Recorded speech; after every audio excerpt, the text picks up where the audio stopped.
Siempre recuerdo una clase de filosofía donde el profesor nos relató esta historia. En una caverna se encontraban un grupo de hombres, prisioneros de nacimiento, encadenados de forma tal que solo podían mirar hacia el fondo de la cueva. Una hoguera y figuras manipuladas por otros hombres proyectaban en esa pared todo tipo de sombras. Para los prisioneros, las sombras eran la única referencia del mundo exterior. Esas sombras eran su mundo, su realidad. Uno de los prisioneros era liberado y se le permitía ver la realidad entera fuera de la caverna.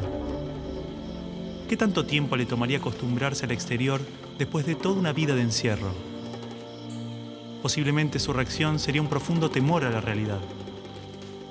Podría entender lo que era un árbol, el mar, el sol. Asumamos que este hombre puede ver la realidad tal cual es y entender el gran engaño que era la caverna. El profesor nos explicó brevemente las interpretaciones del mito en relación al conocimiento, la ilusión, la realidad, y cómo posiblemente estemos dentro de una gran caverna que a su vez está dentro de otra. Pero no cabe duda de la necesidad de ese hombre libre de regresar y compartirle al mundo lo que había visto.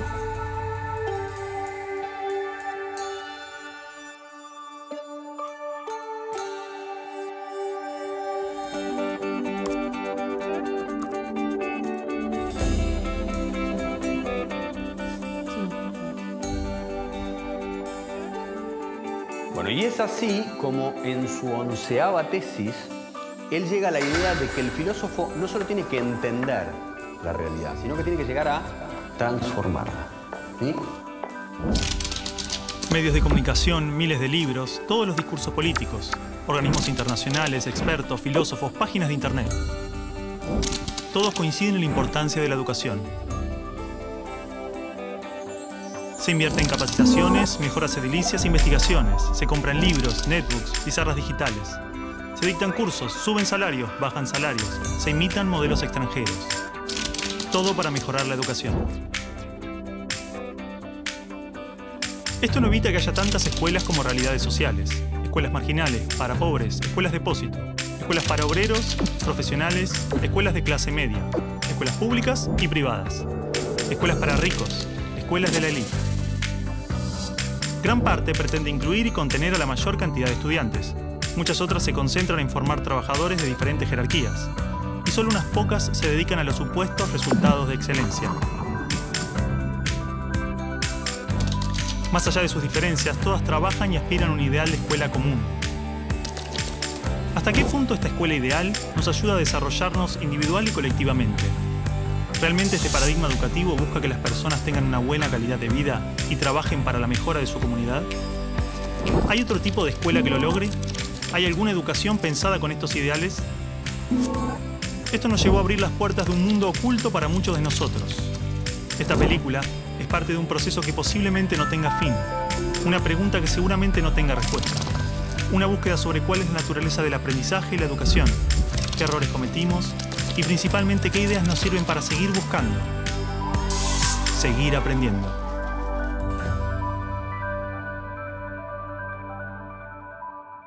Bueno, supongo que lo que Alicia quiere, la directora quiere, es simplemente estar de acuerdo, consensuar, a ver qué es lo que se va a decir. Es un acto del colegio, el colegio tiene que saber qué es lo que se va a decir. Está, bueno, media igual. Javier, ¿en qué quedaron?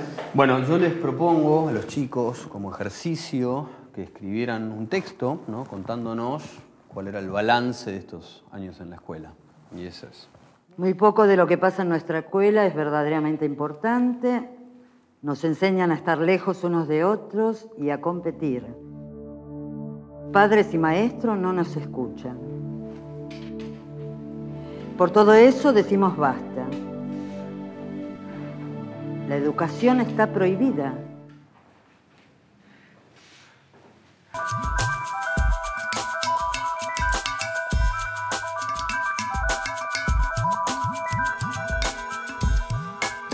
Y el estudiante no aprende después de 12 años a leer comprensivamente, no aprende las operaciones matemáticas, no aprende, en fin, aprende muy poquito.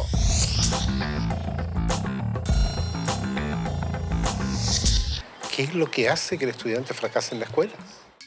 Y el convencimiento va por la comprobación de que no es el estudiante el que fracasa, es el sistema el que está más planteado. Es que las reformas educacionales actuales en boga en muchas partes están mal enfocadas. Son un arreglo cosmético de lo que nosotros pensamos que debemos mejorar en la escuela. El problema está en el modo como concebimos paradigmáticamente a la escuela. Es un problema de concepción básica.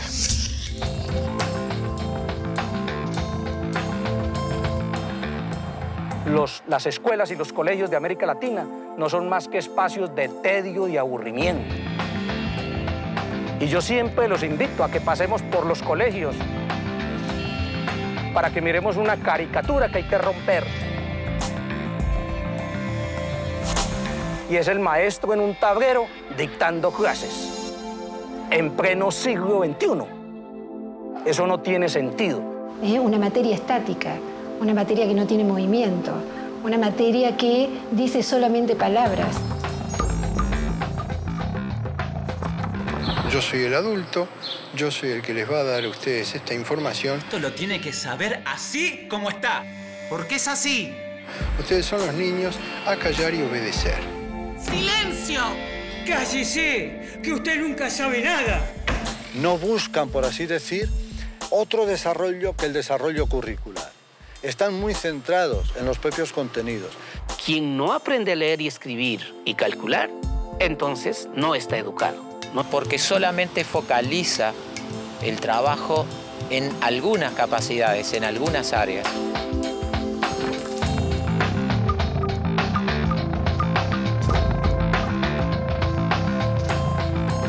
El conocimiento actual está parcializado, porque la mirada es parcial. Nosotros decimos que en las escuelas convencionales el aprendizaje es preventivo. Señor, ¿para qué sirve esto?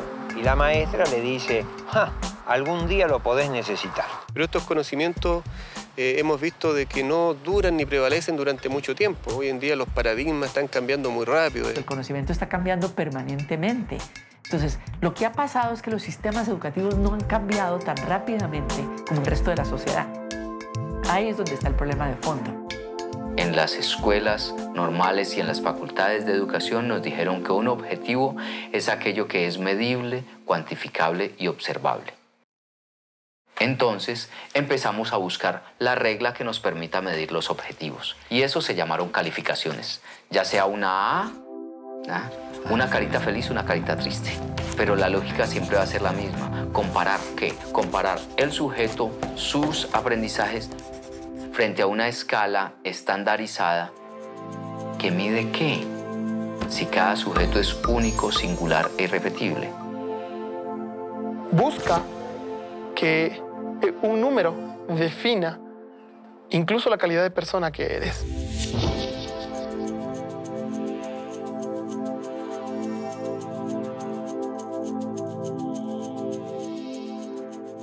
Entonces, por ejemplo, creo conflictos a nivel cognitivo. A ver quién es el primero que realiza, con lo cual unos son ganadores y los otros son perdedores. Cada vez que hay perdedores hay alguien que se siente feo. Era obvio. Se estimula mucho a los chicos a competir entre ellos. Los mejores alumnos tienen reconocimientos, tienen premios. Aquellos niños que no les van bien en los exámenes, se les llama la atención. 4.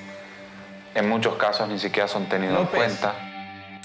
Todo el mundo habla de paz, pero nadie educa para la paz. La gente educa para la competencia y la competencia es el principio de cualquier guerra. En teoría, todas las leyes de educación nos hablan de objetivos de desarrollo humano profundos, valores humanos, cooperación, comunidad, solidaridad, igualdad, libertad, paz, felicidad, y se llenan de palabras hermosas. La realidad es que la estructura básica del sistema promueve justamente los valores opuestos. La competencia, el individualismo, la discriminación, el condicionamiento, la violencia emocional, el materialismo. Cualquier idea que se promueve desde el discurso es incoherente con lo que la estructura sostiene. A ver, a pesar de que la escuela teoriza y discute sobre principios y valores, los discute como contenidos. Si yo vengo de un paradigma fragmentado, donde a mí lo que me interesa es enseñar historia, yo voy a ver cuánto de historia sabe este sujeto después de que yo le hablé de historia y le hice leer un libro de historia. Y para mí ese sujeto terminó. No tiene más nada que ver conmigo. Si ese sujeto sufre o no, viene de buena familia o no, tiene plata o no. Es decir, para el maestro tradicional, lo más fácil es seguir haciendo lo que ha hecho durante muchos años. ¿Usted quiere ser un mediocre toda su vida? O lo que ha aprendido por tradición. Usted ya no es más un nenito de segundo grado. Entonces, el enseñar se convierte simplemente en un proceso de reproducción simbólica. No quiero que huele una mosca. En la Argentina, la inmensa mayoría de los niños en este momento dicen, qué macana, hoy es lunes, tengo que ir otra vez a esa escuela. Pero ese no es el peor de los datos. La inmensa mayoría de los docentes en la Argentina dicen eso mismo. Yo creo que los maestros actuales son hijos de un sistema. No es que el maestro nazca o quiera ser profesor para ser bueno o malo. Es lo que el Estado le permite. ¡Basta! ¡Se quedan sin recreo! Ah, no. No me venga con que tiene problemas en su casa. ¿Cómo hago para educar la emoción de estos niños si en mi terciario de formación docente no me hablaron nunca una palabra de las emociones? Si siguen hablando, los voy a separar, ¿eh?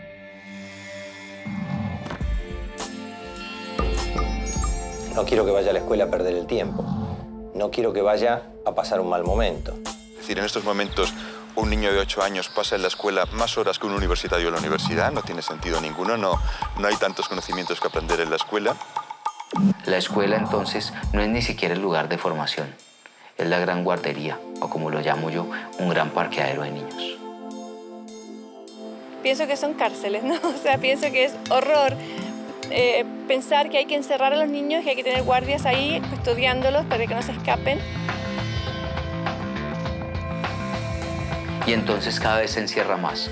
Cada vez le hacemos muros más altos. Los muros pueden ser de ladrillo o de árboles, pero igual son muros que aíslan, que separan.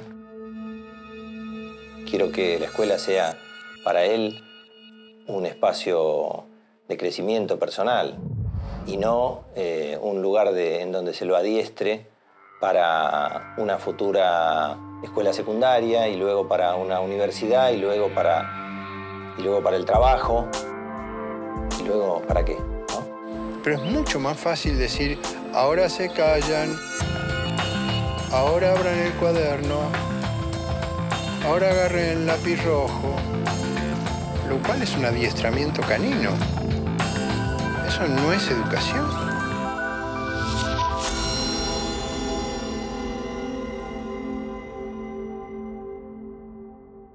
Sí, bueno, en realidad lo que los chicos me dicen es que este texto ellos pensaban leerlo en el acto. Es un boceto nada más. No es un boceto, no. Así como está lo vamos a leer. No, Martín. Acá hay palabras muy ofensivas y no pueden estar atacándonos gratuitamente. Bueno, ¿y se sienten atacados por algo será o no? Bueno, para un poco. Alicia, nosotros lo único que hicimos fue cumplir una tarea que nos dio el profesor. Por eso, Alicia, digo que es un boceto. Los chicos van a suavizar este texto. No lo vamos a suavizar, no lo vamos a suavizar. Así como está lo vamos a leer. Martín. No lo vamos a suavizar. No. Martín, esto, así como está, es una falta de respeto. Perdón, me olvidaba que decir lo que uno piensa es faltar el respeto.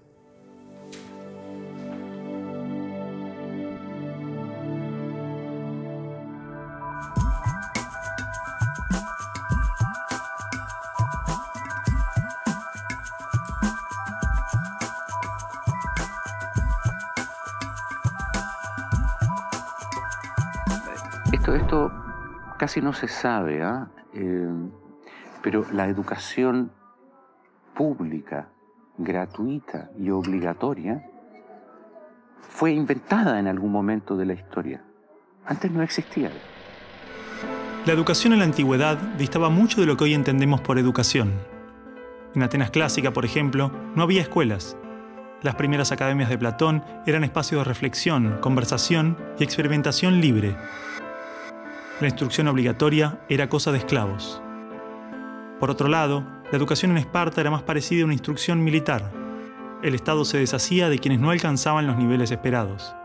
Había clases obligatorias, fuertes castigos y modelamiento de la conducta a través del dolor y el sufrimiento.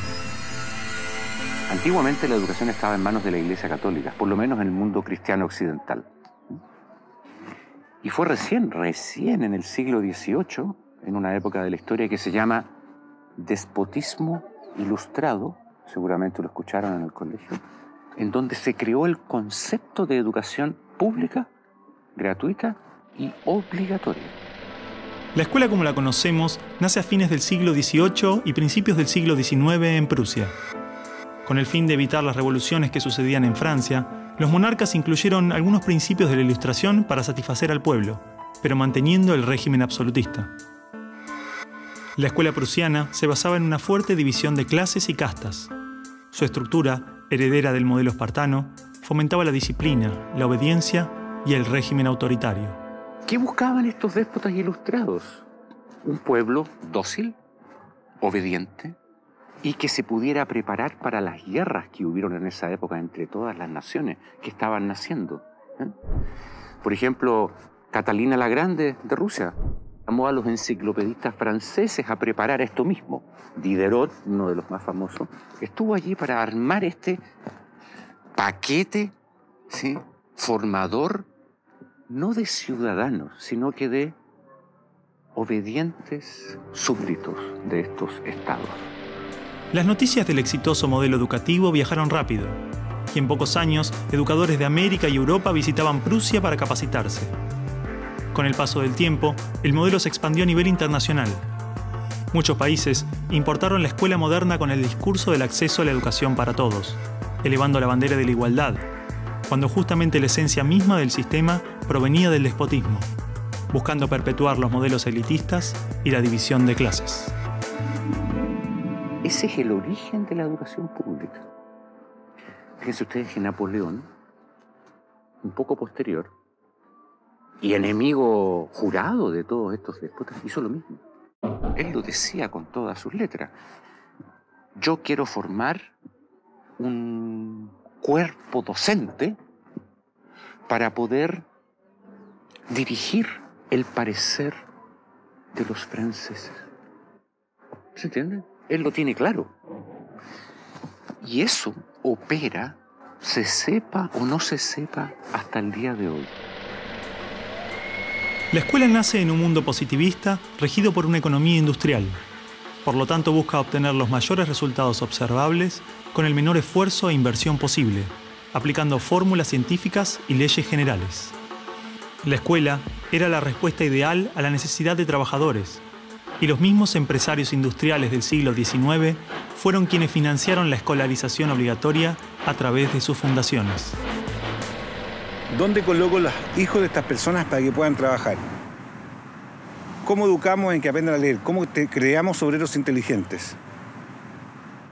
La educación sigue siendo lo mismo. Una herramienta para formar trabajadores útil al sistema y una herramienta útil para que la cultura permanezca siempre igual y siempre se repita.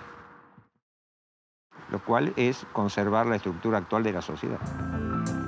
La escuela se complementó con investigaciones sobre el control de la conducta, propuestas de utopías sociales y hasta teorías de superioridad racial. No es de extrañar que los primeros estados con el sistema prusiano o similar fueran con el paso de las generaciones focos de xenofobia y nacionalismo extremo. El modelo de producción industrial en cadena de montaje era perfecto para la escuela. La educación de un niño era comparable a la manufactura de un producto. Por lo tanto, requería una serie de pasos determinados en un orden específico, separando a los niños por generaciones en grados escolares.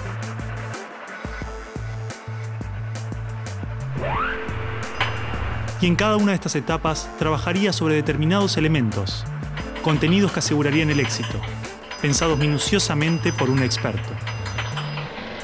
Digamos que el maestro es la figura que es la encargada de enseñar una serie de contenidos que tocan, porque alguien ha determinado así, en una edad determinada. Pero la educación no la preparan los biólogos. Y curiosamente muchas veces tampoco son educadores los que la preparan. son administrativos. Son gente que no hace clases.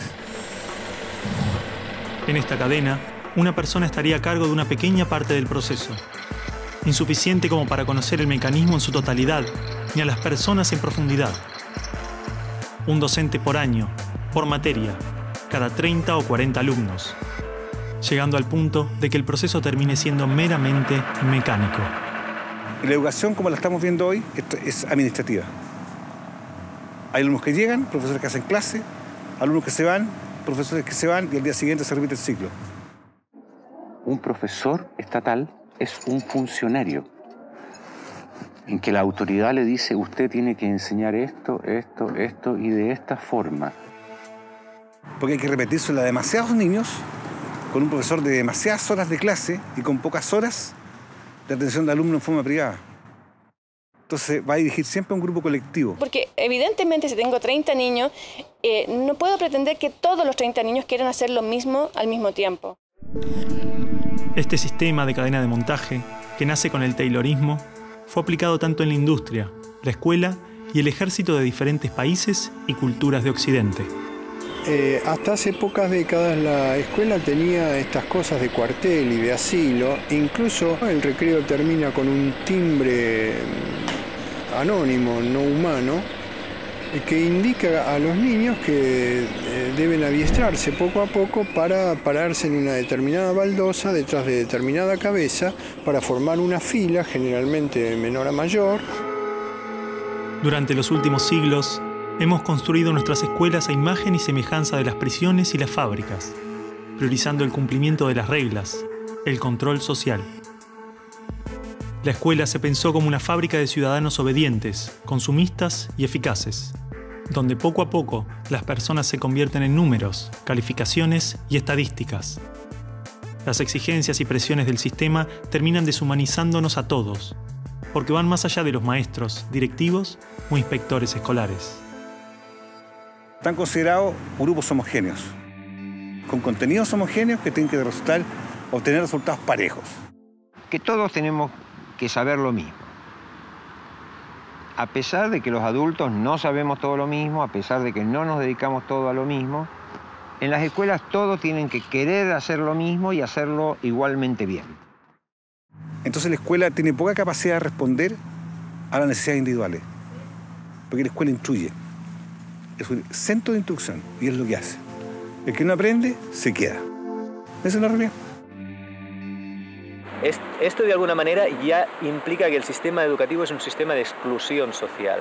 Selecciona el tipo de personas que estarán llegando a la universidad para llegar a formar parte de una serie de élite que domina pues, las empresas que dominan los sistemas de producción, económico, de comunicación, etc. Y otro tipo de personas para las cuales la escuela no es suficientemente adecuada, que están destinadas a otro tipo de trabajo más precario porque no dispondrán de los títulos para hacer esto.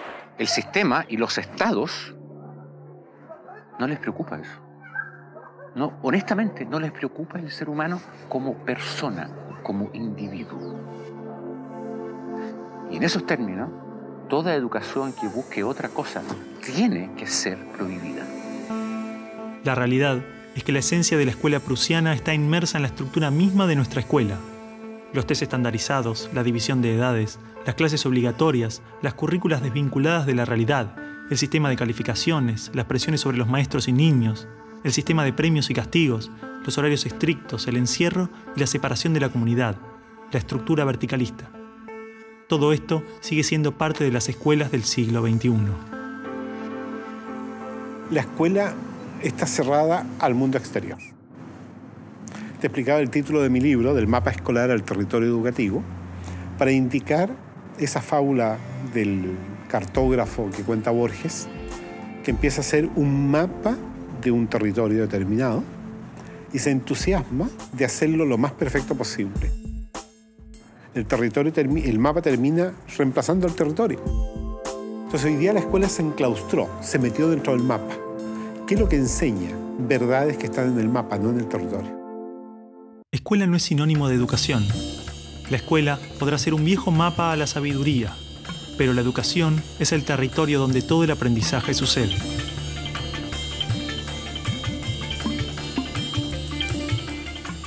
¿Qué es una buena educación? ¿Lograr que la mayor cantidad de niños atraviesen los estándares de calidad? ¿Que obtengan herramientas y conocimientos que no les interesan para superar barreras que otros les imponen? ¿No era el objetivo de la educación lograr una buena calidad de vida? Olvidemos por un momento todo lo que sabemos sobre educación, toda nuestra forma de entender la escuela, todo lo que nos han dicho que debemos aprender en la vida y lo que debemos enseñarle a nuestros hijos.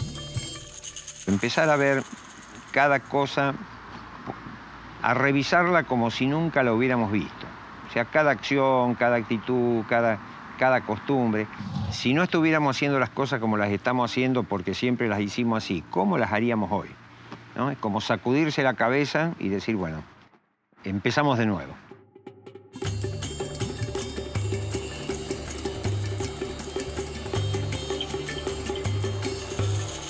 Empecemos de nuevo.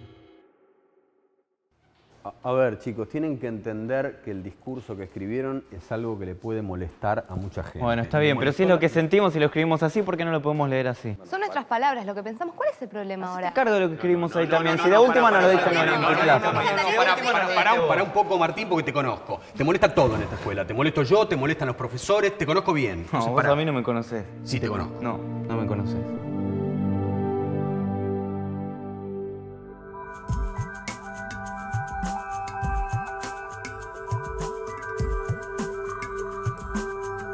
Nosotros no queremos enseñadores, queremos educadores. Eso es fácil. Lo que es difícil es ayudar a producir el normal desarrollo de una persona. Si yo quiero hacer eso, lo primero que tengo que conocer es al ser humano intrínseco. ¿Qué potencialidades trae? ¿A qué edades trae qué potencialidades? Pero no sigue al niño, no está observando al niño. No conoce realmente al niño, a cada uno particularmente, sino que conoce mucho la teoría. Entonces es como que un adulto que sabe lo que debe hacer el niño, pero está ciego un poquito hacia la realidad. O sea, el centro de esta educación es el niño. Entonces sí está pensada desde cuáles son sus necesidades, no desde cuáles son las necesidades nuestras como adultos.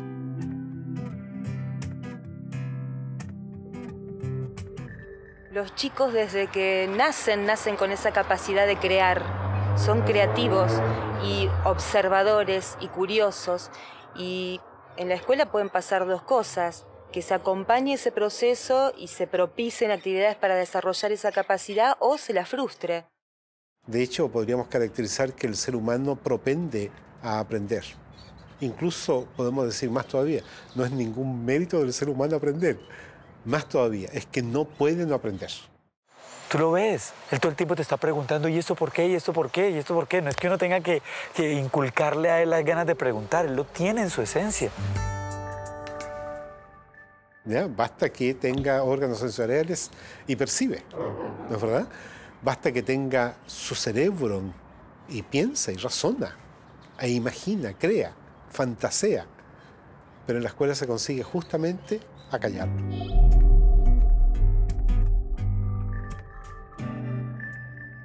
De esta manera, si te fijas, cada vez, a medida que van creciendo los niños, van perdiendo su curiosidad y sus ganas de aprender. Un niño de 12 años difícilmente cuando sale de la escuela toma un libro. Son los mínimos los que hacen estos. Porque está harto, está totalmente harto de que se le diga qué debe y qué no debe hacer, y ha perdido toda curiosidad por aprender. La mente del niño tiene cualidades de aprendizaje cualitativamente superiores a las de un adulto, porque está naturalmente desarrollado para percibir lo que se le presenta, y con ello crea su mente, se construye a sí mismo. En pocos años aprende a controlar su cuerpo, puede comunicarse en varios idiomas, comprende las reglas de la naturaleza y las características de su cultura. Todo este complejo y maravilloso proceso se da de manera inconsciente. Lo aprende sin demasiado esfuerzo, por cuenta propia. De las cosas que aprendimos en la escuela, incluso cuando en la escuela aprendíamos muchas cosas, hay muy pocas que en la vida cotidiana necesitemos. Es posible que la escuela sea conveniente. Yo no creo que sea necesaria la escuela. Creo que puede ser demasiado, a lo mejor muy conveniente en la sociedad, pero podemos prescindir de ella. Porque podemos vivir sin sin saber logaritmos, pero no podemos vivir sin saber relacionarnos con otras personas o sin saber caminar o sin saber usar herramientas. Todas esas cosas las aprenden los niños mediante el juego. Los niños desde que nacen tienen la habilidad de construirse a sí mismos, aprendiendo de lo que se encuentra a su alrededor, a través de jugar y explorar el mundo. Los niños absorben cultura, los niños vienen a tomar la cultura de los padres, y eso se ve incluso en el lenguaje. Está en el contexto cultural humano los números y las letras y las palabras, entonces ellos lo aprenden, pues como, igual que aprenden a andar porque hay unos adultos que andan. Es decir, cuando un ser humano nace, su biología no lo obliga a ser humano. Necesita nacer en un entorno humano. Todo lo que nos rodea influye tremendamente en nuestro aprendizaje. Los espacios, los tiempos, las actitudes de nuestra familia, las emociones, los gustos, las creencias. Todo es parte de ese ambiente con el que nos construimos a nosotros mismos. La pregunta es entonces, ¿qué ambiente estamos ofreciendo a los niños para que los adultos se desarrollen de esta manera? Porque un niño entra es a un medio dogmático, siéntese acá, quédese 6 o 7 horas sentado en esta fila. ¡Qué horrible! Si estamos en una familia donde esa red de afectos es supremamente débil, los niveles de agresión son muy altos, de violencia, el chico va a ser un chico probablemente muy violento. No va a ser seguramente violento, no estoy diciendo eso, pero sí estamos hablando que en contextos violentos la violencia se reproduce más fácilmente. El niño va a dar lo que recibe, ¿no? Entonces, por eso tenemos que lograr relaciones mucho más amorosas, mucho más profundas en el aula. Estudios indican que actualmente a la edad de 5 años, el 98% de los niños podría ser considerado genio. Son curiosos, creativos y tienen la habilidad de pensar de formas diversas, resolver problemas, es decir, tienen la mente abierta. El problema es que 15 años más tarde, solo el 10% de esos niños mantiene estas capacidades. O sea, de alguna forma estoy diciendo que desde más allá de la mente, desde el mundo de la conciencia, todos somos genios. Y realmente el maestro lo que tiene que aprender es a que sus alumnos puedan abrir las puertas en su mente para que desciendan todo ese conocimiento y esa creatividad y esa genialidad que todos llevamos dentro. Si nosotros miramos a los grandes hombres de la humanidad y mujeres de la humanidad, todos han sido grandes soñadores, es decir, que han tenido una imaginación enorme. Como seres humanos, somos el resultado de miles de años de adaptación natural y evolución. Traemos dentro aquellas características que nos han permitido sobrevivir, transformarnos y crecer. Desde las ganas de comer cuando tenemos hambre, hasta la curiosidad interna del niño de explorar el mundo. Este potencial está esperando que le permitamos manifestarse. En los niños lo vemos en el juego espontáneo. En los adolescentes de hoy, a través de la rebeldía y la necesidad de transformar la realidad. ¿Por qué insistimos en matar su espontaneidad y castigar su rebeldía, cuando son estas las características que manifiestan sus necesidades humanas internas buscando desarrollarse? El niño tiene un maestro interior, sobre todo en las primeras edades, que le impulsa al aprendizaje, que le impulsa al descubrimiento, que le impulsa al movimiento, que le impulsa a participar, a trabajar, a repetir comportamientos, que le impulsa a decidir cuándo quiere dejar de repetir algo porque lo tiene superado. Observando cómo actúan los niños, descubrimos que usan todos los criterios de un investigador connotado, exactamente los mismos. Por supuesto que hay distintos niveles de complejidad, ¿no es cierto? Pero no hay niño que no sea sistemático en la observación. No hay niñita pequeña que esté observando que no genere experimentos. ¿Cómo podemos hacer para que sean más creativos? Ellos ya lo son. Lo único que tenemos que hacer es ofrecerles las posibilidades para que la puedan expresar de diferentes maneras. Si siguen haciéndolo, mañana van a ser científicos, mañana van a ser artistas. Hay que dejarlos. Dale, Martín, no hace falta. A ver, ¿qué ganas con esto? Ya está. Ellos plantean el tema de las notas, por ejemplo. Dicen que lo único que nos importa es la nota final, que no nos importa si estudian, no estudian, si aprenden o no aprenden. Basta, ya está. ¿Qué gano? Me saco las ganas de eso. No, y que además los estamos, de alguna manera, haciendo competir entre ellos por esa nota. ¿Vos pensás así también? Mira, creo que no es un planteo tan equivocado, tan errado. Evidentemente, algo de la estructura de la escuela no les hace bien. Mira, Javier, yo creo que lo que les hace mal a los chicos es la sociedad. Y con la sociedad que tenemos, lo mejor que le puede pasar es venir a la escuela, ¿no te parece? Está bien, pero digo, esto es bastante fuerte. No, ya sé, pero... Acá está todo lo que aprendí en 5 años de colegio. ¿Saben qué va a pasar con esto? Me lo voy a olvidar todo. Es más, ya me lo olvidé.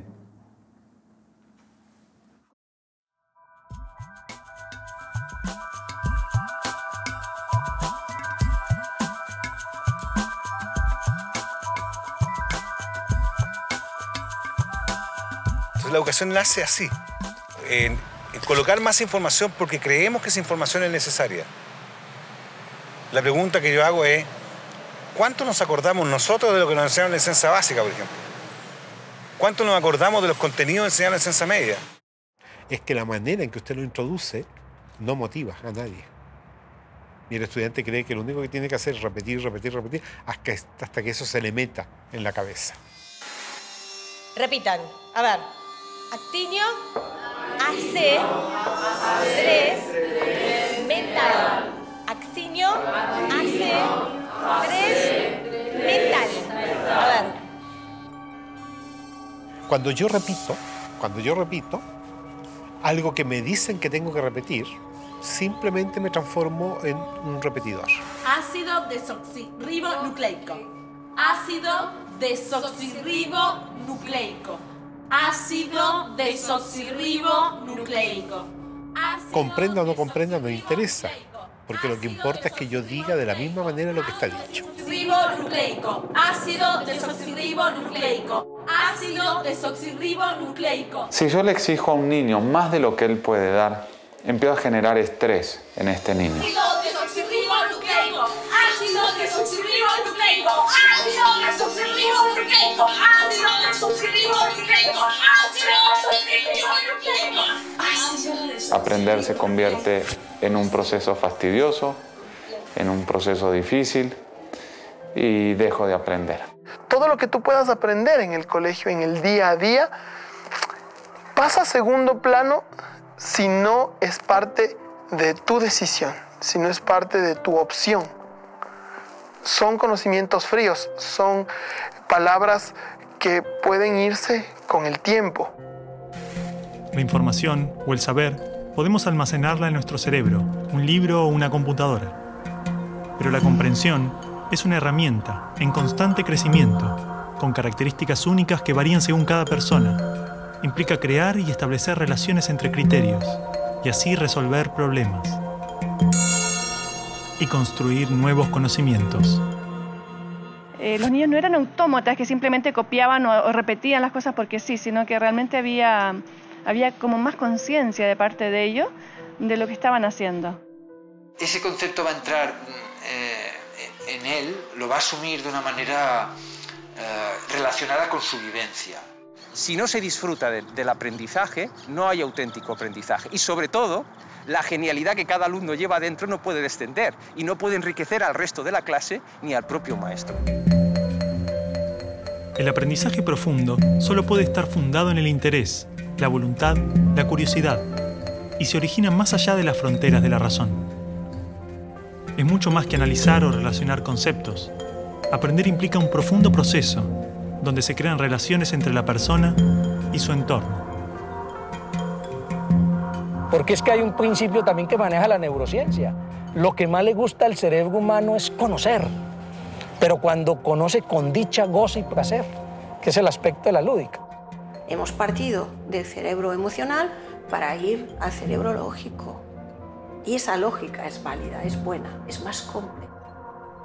Hay algo maravilloso en ver el momento del descubrimiento, que es el momento del aprendizaje. Ese chico no se olvida nunca más de cuando llegó a entender el porqué. Antiguamente el conocimiento solo podía encontrarse en bibliotecas o universidades. tener acceso era vital para el aprendizaje. Hoy, el libre acceso a la información, las bibliotecas virtuales, la construcción colectiva del conocimiento, logran que no solo el conocimiento esté al alcance de todos, de forma abierta y plural, sino que se actualiza constantemente. Lo que nosotros podamos aprender en la escuela hoy, dentro de 4 años, a lo mejor cuando el chico salga de la escuela, ya va a estar completamente desactualizado. La educación, al escolarizarse, se metió dentro de la escuela y perdimos los criterios exteriores de la naturaleza. Hoy día leemos los criterios que salen en los libros. Y el problema es que como son muchos de ellos verdaderos, ¿para qué me voy a poner a discutirlos? Pero con eso desvirtuamos lo que es el proceso educativo, que es de descubrimiento, no de aprendizaje de las verdades. Ya no va a bajar las cosas como verdades. Las va a presentar y al mismo tiempo va a estar dispuesto a dudar de ellas y a revisarlas juntos, ¿no?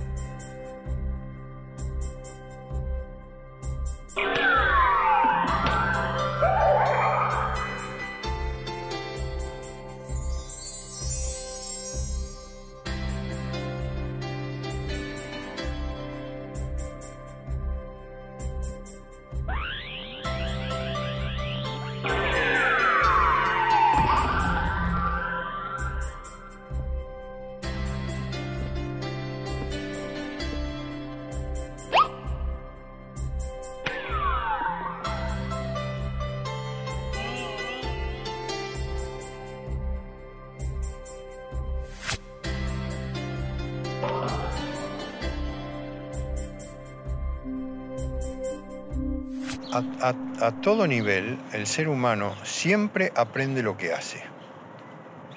Tiene que esforzarse para aprender lo que no hace. Primero fue la acción y luego viene lo cognitivo, ¿sí? Y a veces nosotros miramos lo motriz como algo peyorativo y resulta que la motricidad está muy ligada a la parte cognitiva. Es decir, el juego es un reto a lo desconocido. Un reto a lo que puede suceder, porque cuando un niño juega o se pone enfrente a esto, pues parte del principio de que pone algo en movimiento. En la educación siempre estamos poniendo en movimiento. A la casa del tío escuela, digo yo, venimos a aprender, eso obvio, no venimos a jugar y nada más, pero jugando se aprende mucho.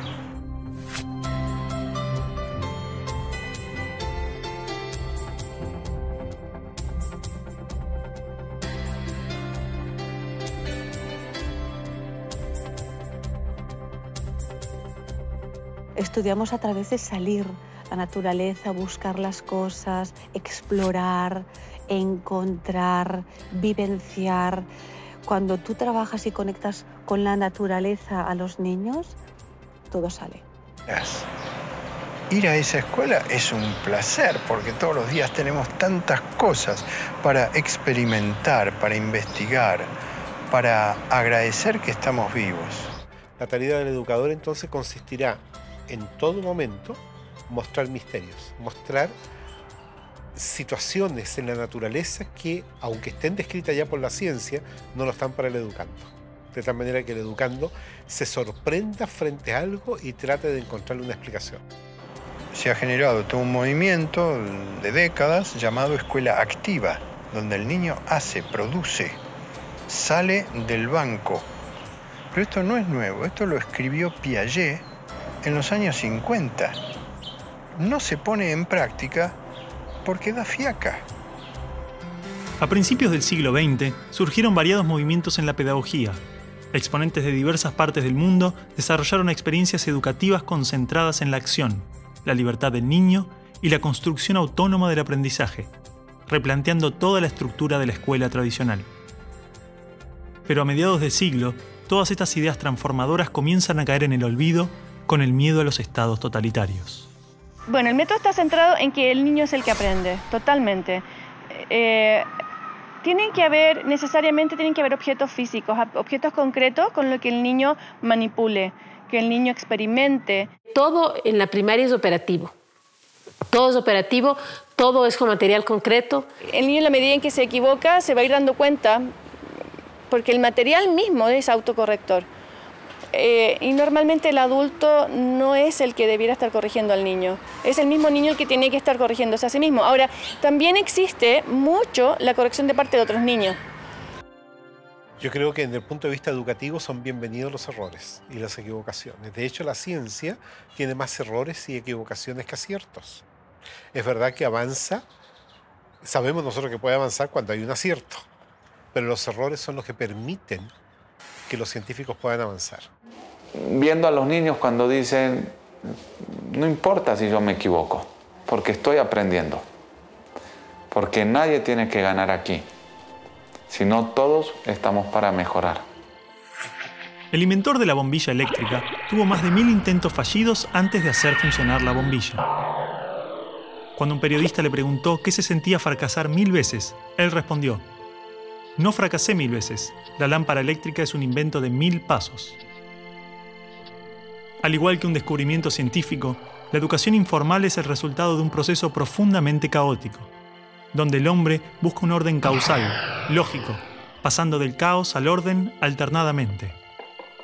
Pero este aprendizaje nace de la pregunta en el caos, no de una respuesta en un orden.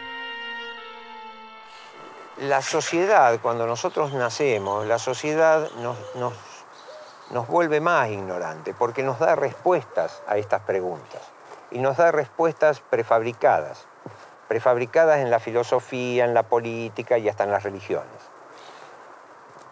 Entonces matan las preguntas y la capacidad de aprender.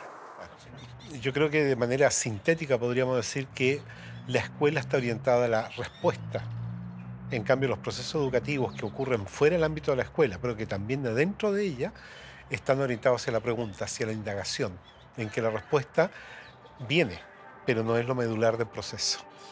Y debe ser un educador, entonces, ayudar al develamiento de aquello, no imponer una respuesta. La importancia de la pregunta está planteada desde el principio de la filosofía en la antigua Grecia, donde el aprendizaje surgía del replanteamiento y la repregunta. Pero si es esta la naturaleza del aprendizaje, ¿por qué insistimos en estructurarlo, limitarlo, condicionarlo, ordenarlo? Así es como todos los seres vivos aprenden, a través de interactuar con los otros y con el entorno, no a través de un currículum previo que alguien establece. El tiempo escolar, entonces, es un tiempo engañoso en el sentido que nos hace meter en una programación la idea de que el educando va a ir progresando al modo como el programa está planificado. En ese sentido, la escolarización es lineal. Paso 1, paso 2, paso 3. Y el paso 10º va a estar después del 9º. Pero en el aprendizaje la situación es distinta. Puede que la persona avance progresivamente de manera lineal, 1, 2, 3, y brinca al 10º. El currículum es una guía ordenada para construir el conocimiento basado en experiencias previas. Pero si el aprendizaje se caracteriza por procesos tan diversos e individuales, ¿cuál es la necesidad de forzar eso y alcanzar objetivos? Normalmente los objetivos educacionales en el mundo son colocados desde fuera del alumno, del niño. Se espera que sea un buen ciudadano, se espera que pueda participar de esta sociedad competitiva, etcétera, etcétera. Por tanto, el niño empieza a entender que las acciones del ser humano no parten tanto de una fuerza interna, de una conexión con la naturaleza, de una percepción, de una sensibilidad por la vida, sino que están motivadas por algo exterior. Estudio para pasar el examen, no leo para aprender, no me intereso por los animales porque me gustan. No, es que ahora no me toca los animales, ahora toca otro tema. Si yo no muevo realmente el interés, si no desarrollo las partes creativas, estoy generando robots con objetivos y por lo tanto en el camino se va a quedar un 60, un 70% de los niños con potencialidades maravillosas. Nuevamente, repitan. Accinio, ace, tres, metal. Accinio, ace, tres, metal. Accinio, ace, tres, metal. Accinio, ace, tres, actúo porque si hago esto, conseguiré un premio, tendré un coche de esta manera y tal. Y si esto significa que tengo que especular o que tengo que pasar por encima de quien sea, tengo que mentir y tengo que pisotear al que tengo al lado, me es igual. ¿Esto qué tipo de relación educativa lleva esto? Un tipo de relación educativa que pone el énfasis en el resultado. Al crecer, la escuela y la sociedad nos llevan a asumir motivadores externos para alcanzar los objetivos. Y difícilmente podemos entender que alguien pueda realizar algo sin interés, más que el propio placer del proceso. Pero un niño pequeño no tiene un lugar a donde ir, simplemente disfruta de crecer, camina por el simple placer de caminar y explorar, y esto lo hace desarrollarse. Su motivación no está en el objetivo ni en el resultado, está en el camino. Lo que podemos decir es que no tenemos objetivos concretos sobre la vida de los niños, que tengan que aprender determinadas cosas, que tengan que ser de determinada manera. Esos objetivos no los tenemos. El currículo que se maneja acá es un currículo que está plasmado en un camino y que el niño maneja ese camino. Entonces, él lo tiene y él sabe. Entonces, el maestro no es el protagonista de la película, el contenido no es el protagonista es el niño que, acompañado del adulto que hace de intermediario, se pone en contacto con el conocimiento y el conocimiento pues ya atrae y actúa por sí solo, ¿no? Y ahí, en eso que les estoy contando, se respeta el ritmo del niño. O sea, no hay la presión fundamental de que tiene que llegar a este resultado en tal tiempo. Si yo me planteo que a lo largo del curso tienen que aprender a escribir su nombre, pues voy a estar preocupado y en vez de ver al niño voy a ver el objetivo y voy a intentar adaptar al niño al objetivo. Si lo que quiero es que él aprenda y viva, digamos, de manera espontánea, pues eso lo va a aprender de todas maneras, pero yo no voy a estar preocupado por ello y vamos a poder fluir y disfrutar del proceso. Finalmente los chicos no solamente la pasaron mejor, es decir, dentro de 20 años tendrán un mejor recuerdo de su escuela, que ya es muchísimo, sino que además tienen rendimientos mejores con resultados a largo plazo mejores.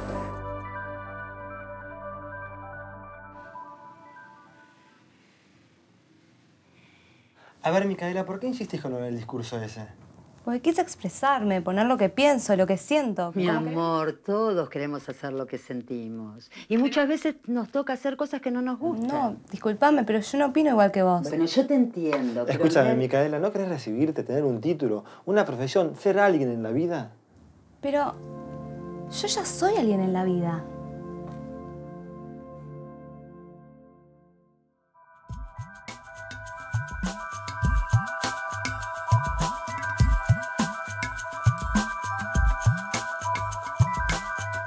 Uno se encuentra con dos carriles pedagógicos básicos.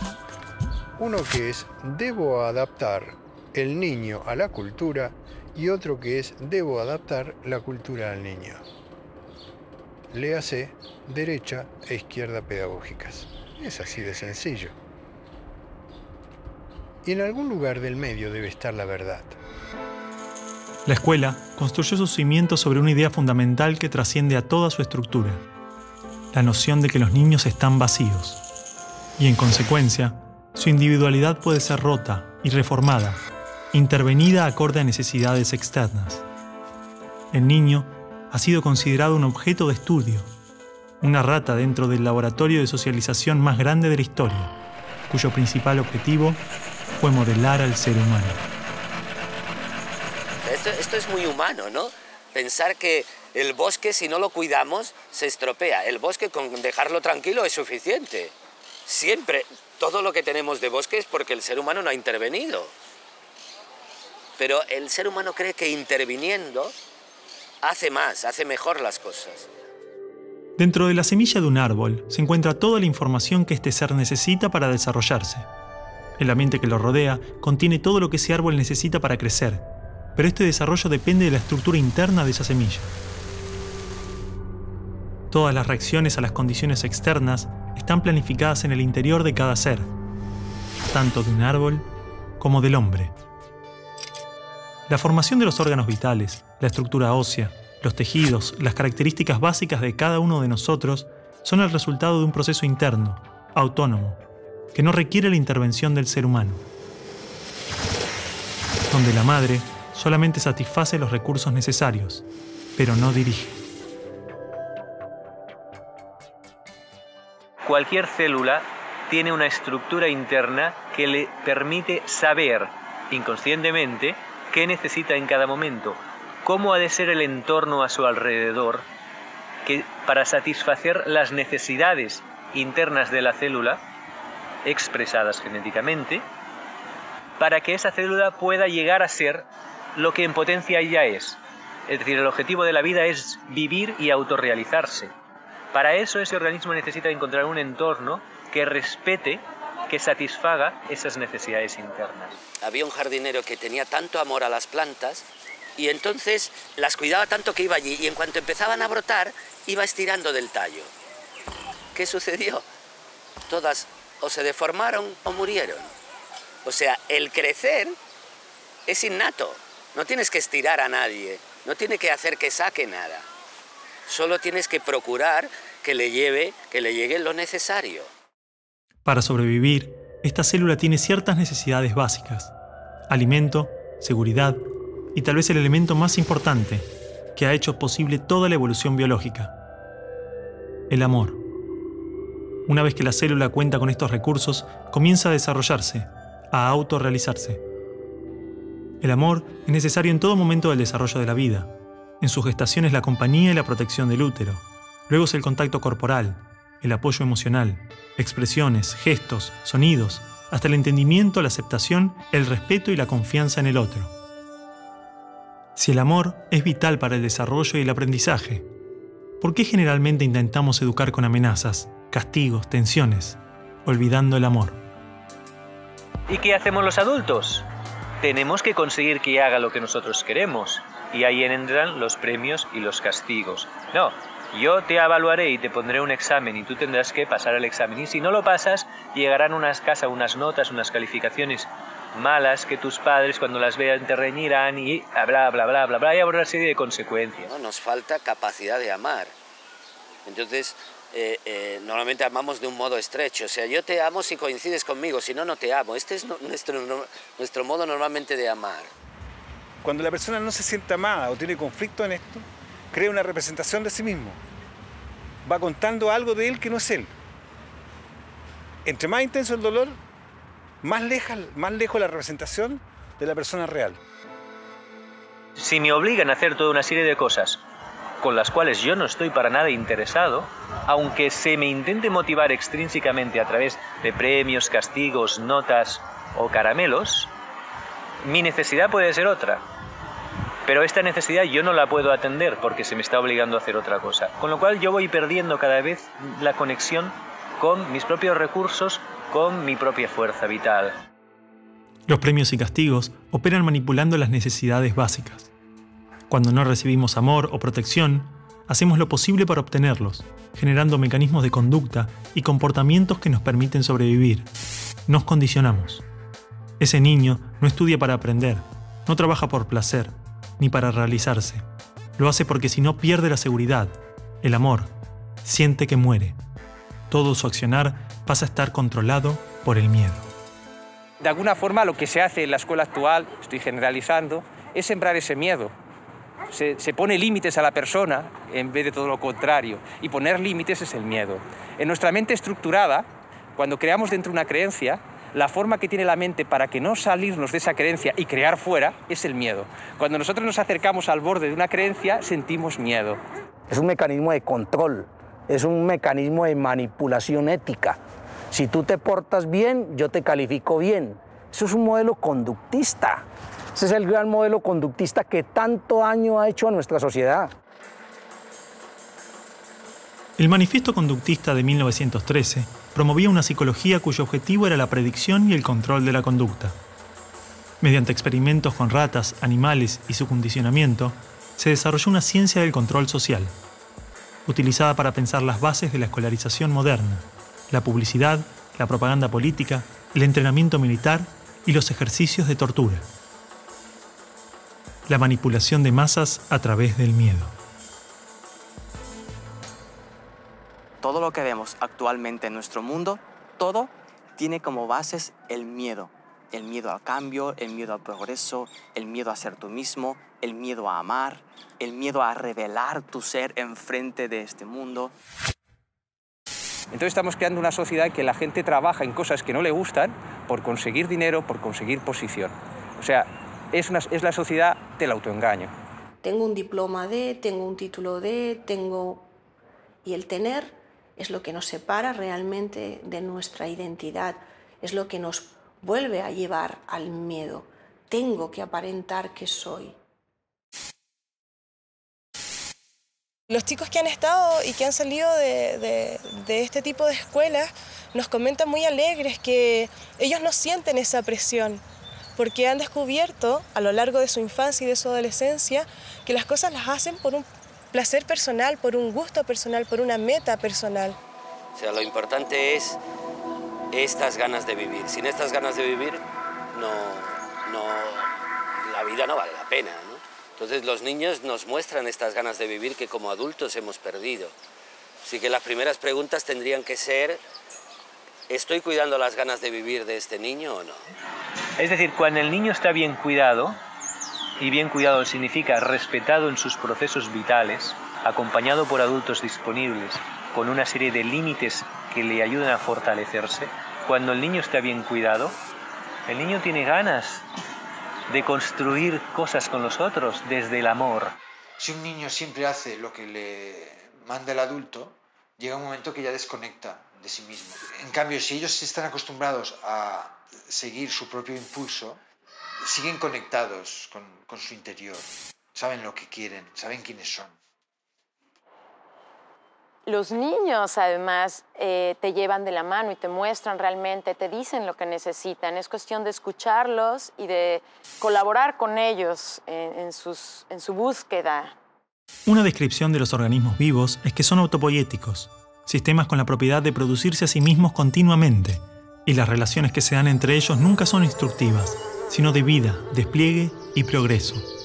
Es decir, en la naturaleza no hay órdenes externas, simplemente organismos conscientes conectados, pero en pleno desarrollo autónomo, en un aparente caos. Digamos que el estímulo no es necesario. No tenemos que motivar a los niños para nada. Si ellos quieren hacer algo, lo hacen. Y si no, pues no lo hacen. Pero no hay que motivarles para que hagan algo que les va a ir bien. Porque ellos saben si les va a ir bien o no. Y que ellos puedan ir escogiendo y posicionándose de forma instintiva en aquello que realmente les va llamando la atención, les va estimulando, que descubran realmente el don que tiene cada uno de ellos. Se convierte en tu propia responsabilidad en vez de la responsabilidad de un sistema. O sea, quien yo quiera ser es mi propia responsabilidad, ¿no? Y el niño toma conciencia de esto desde pequeñito. La célula genera una membrana que la separa del entorno exterior.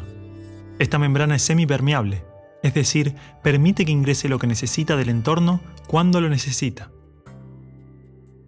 Solamente es necesario que los recursos estén disponibles en el exterior, pero sin forzar su ingreso al ser, sin violar su seguridad y bienestar. De esta manera, el organismo puede crearse a sí mismo, autorrealizarse. Así es como aprendemos de la cultura. El debate entre lo innato y lo adquirido no tiene una respuesta, porque ambas actúan en una compleja interacción que requiere amor y respeto. Por lo tanto, la creatividad es la manera como el organismo se expresa algo que ha construido a través del respeto a sus propias necesidades. Con los conocimientos bases, intentar ver en qué momento está, qué es lo que necesita, qué es lo que quiere, qué es lo que le va a mover más, ¿no? Porque en el fondo es el chico el que va a dar los pasos, ¿no? En realidad nadie aprende, ¿no? Digamos, de forma forzada, no es aprendizaje lo que se produce cuando es forzado. La infancia es lo más hermoso, ¿eh? O sea, que es la alegría. Y en ese sentido yo creo que cualquier educación es buena si cuida de la alegría y las ganas de vivir del niño. Bueno, chicos, la semana que viene es el final. Oh, leyeron el libro, era corto. Yo no lo leí, profe, ya se termina el año, basta. ¿Para qué me sirve todo eso? Yo quiero ser bailarina, no me sirve de nada todo esto. No, claro, no, si las bailarinas no estudian. A mí sí me va a servir, yo voy a estudiar marketing, así que me va a servir. A mí tampoco me sirve de nada. Profe, ¿por qué no tenemos que comer años estudiando cosas que después no nos sirven de nada? No, claro. Es como decíamos en la carta que escribí. Oh, y otra vez con el tema de la carta, chicos, basta, quieren politizar todo. Pero todos no están de acuerdo. A ver, y aparte vos, Martín, vos y vos, nena, a vos te hablo. Sí, ustedes dos, unos desagradecidos. Porque los profesores se esfuerzan para que les quede algo y a ustedes les da igual. Córtenla. Mariela, basta. Escuchame una cosa. A ver, cállense. A ver, Martín, explícame lo de la carta. Vos, Micaela, también. Hablaban en nombre de todos sus compañeros. Lo terrible que era.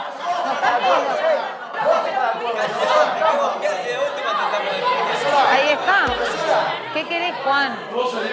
No, faltan 10 minutos. Séntate, sigamos. ¿Ves que somos todos diferentes? A este no le importa nada, es un amigo.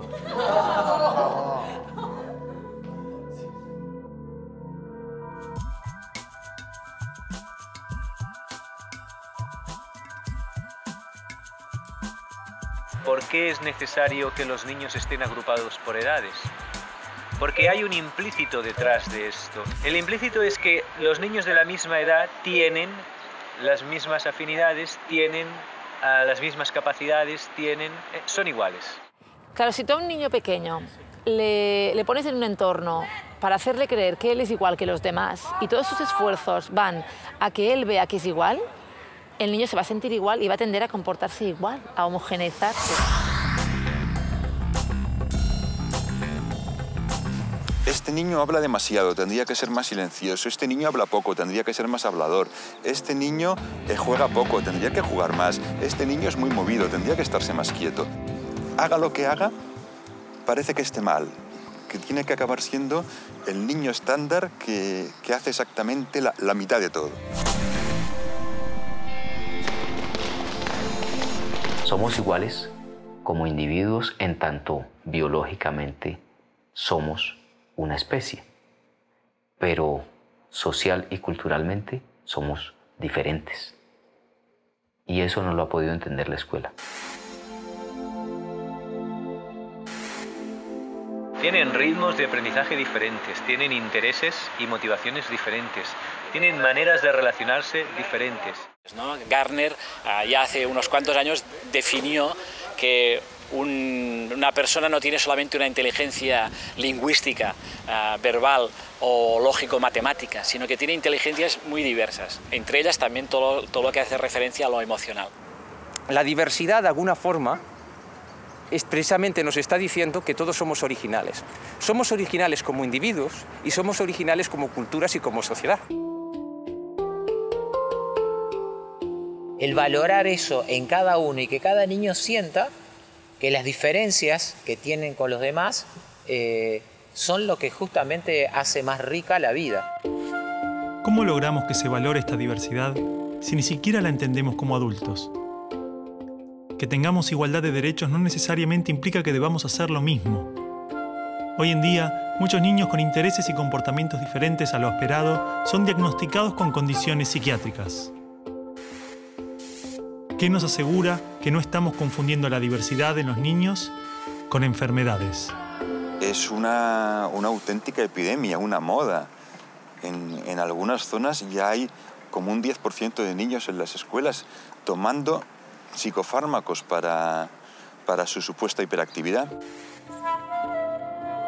La hiperactividad no está demostrada que neurológicamente exista ni que sea siquiera una enfermedad, porque cumples unos criterios de diagnóstico y entonces alguien decide que tú eres un hiperactivo, que tú eres un superdotado, ¿no? Que estás dentro del límite de la normalidad aceptada para considerarte inteligente.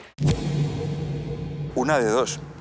O los niños ahora son mucho más hiperactivos que antes, cosa que me cuesta creer, pero que si fuera así tendríamos que preguntarnos cuál es la causa de ese problema y qué hemos hecho para que estén los niños así. O bien los niños son igual que antes y entonces ¿qué hemos hecho que ya no los aguantamos? Genio, ¿puedo ir a buscar tiza? Te dije que no.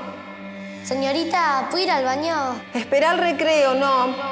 Cuando etiquetamos a un niño de hiperactivo, todo el entorno se posiciona con el niño intentándolo frenar, intentándolo calmar, intentándolo tranquilizar. Con eso lo único que haces es poner nervioso al niño.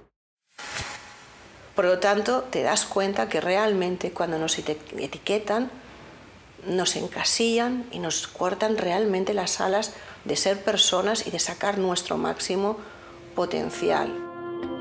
Tradicionalmente, el test de coeficiente intelectual es utilizado para medir la inteligencia de forma lineal.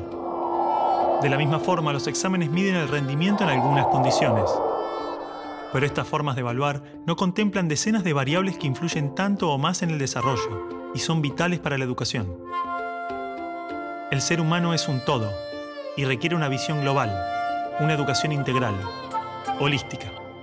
La inteligencia holística plantea de que es posible desarrollar un tipo de inteligencia unificadora, porque el holismo no es otra cosa que la visión del todo. O sea, tener un equilibrio entre lo que nosotros llamamos cabeza, corazón y manos, para nosotros eso es poder desarrollar un ser humano equilibrado, digamos. Y en última seguimos en la educación con lo mismo, fragmentando los espacios, aquí enseñamos ciencias, aquí enseñamos sociales, entonces eso no es educación integral. Imaginemos que los padres de María quieren que tenga una educación integral. Entonces la envían a un colegio trilingüe, donde tiene todo tipo de deportes, más de 10 asignaturas académicas, sala de informática, laboratorio. Realizan visitas académicas todos los meses, talleres de ajedrez, teatro, plástica, música, danza, patinaje, granja, karate, yoga y meditación. Tanto dentro como fuera de la escuela, la educación integral no tiene relación con la cantidad de recursos o materias, sino con un enfoque global. Porque funciona también con áreas integradas, no segmentadas como en la educación tradicional, en donde solo piensan en español o solo piensan en matemáticas, sino las matemáticas son historia y son lenguaje y son geografía al mismo tiempo, ¿no?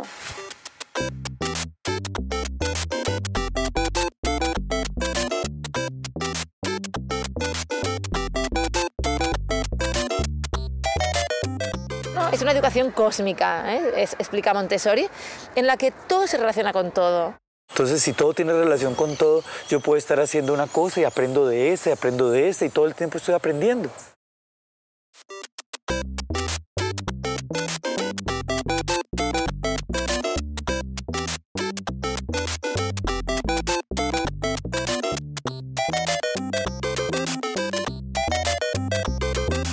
Y lo que entonces teníamos que hacer era permitir que los niños tuvieran contacto con distintas experiencias. La escuela tiene que ser un banco de experimentación, un banco de una apertura de posibilidades totales. Experiencias científicas, artísticas, humanísticas, de distinto tipo. Y ver si esto les despertaba algo. Así no hay un recorrido único. No hay un camino único como que no hay un chico igual al otro. Si queremos que los niños sean creativos, tenemos, por un lado, que permitirles crear, que dejar que tengan actividades en las que puedan actuar de forma espontánea.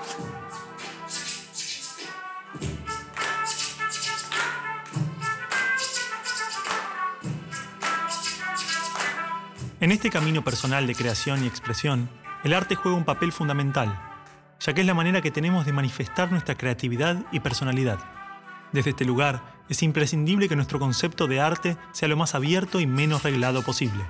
Entonces, las artes están allí puestas en la lógica de construcción de comunidad de sentido, no en términos de lo que hoy llamaríamos las industrias culturales, que es la derivación de las bellas artes, ¿no? Entonces, allí estamos parados nosotros en las artes populares. Creamos con la pintura, la música, pero también la danza, el teatro, el diseño, la construcción, el relato, la escultura, la literatura, el humor, el juego. Todo lo que surja espontáneamente del niño es creación. De cada persona se revela su interioridad a través del arte. No se usa el arte como herramienta o instrumento de aprendizaje. El arte en sí mismo es ya bastante válido como para utilizarlo como herramienta de aprendizaje. En ese sentido, el arte es un derecho.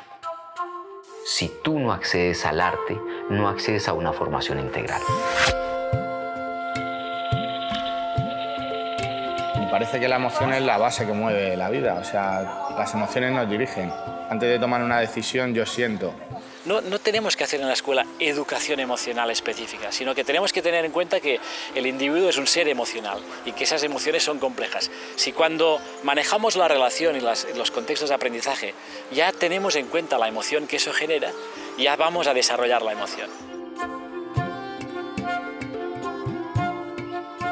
No hay ser humano que pueda vivir indiferente o abandonado. Necesitamos de amor, de cariño y de aceptación de los seres humanos. O sea, solamente habrá un adulto equilibrado y emocionalmente estable y saludable cuando haya sido atendido con mucho amor del niño. Y cuando le hayan tenido mucha paciencia y mucho cariño y sienta que le tuvieron cariño y le tuvieron paciencia. O sea, uno de los factores primordiales de aquí es la atención. El escuchar, el atender. Y más que una atención verbal, una atención física, una atención de sostener, de contener. No solamente en que ellos se sientan queridos, reconocidos, ¿sí? Sino también que ellos aprendan a expresar sus emociones. Al saber que sus emociones son respetadas, no tienen ningún problema de expresarlas. Y hablo muchas veces con los alumnos de temas de esto, de quizás no tengas trabajo, quizás tu entorno no sea lo más favorable, pero si sabes gestionar tus emociones seguramente estés más a gusto, ¿no? Como seres humanos, como seres, fundamental que desde pequeño puedan conectarse con ellos, con lo que sienten, puedan reconocer qué es lo que sienten. Conocer esas virtudes que tiene. Tiene que conocer qué es lo que va a poner a disposición de la humanidad.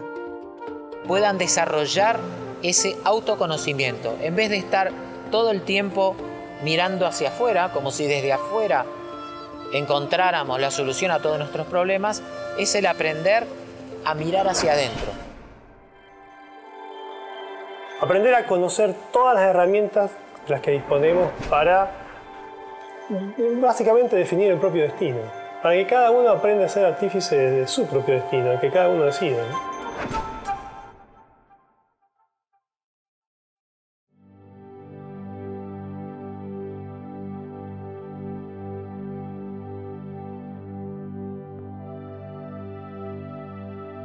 No queremos que te vayas en estos términos de la escuela. Yo tampoco me quiero ir en estos términos de la escuela, pero el discurso lo vamos a leer igual. Querido, dentro de poco vas a estar afuera, vas a tener que elegir una profesión, tomar decisiones, ser responsable. No puedes seguir jugando como un nene. Está bien, está bien. Perfecto. ¿Y cuándo ustedes me enseñaron a elegir?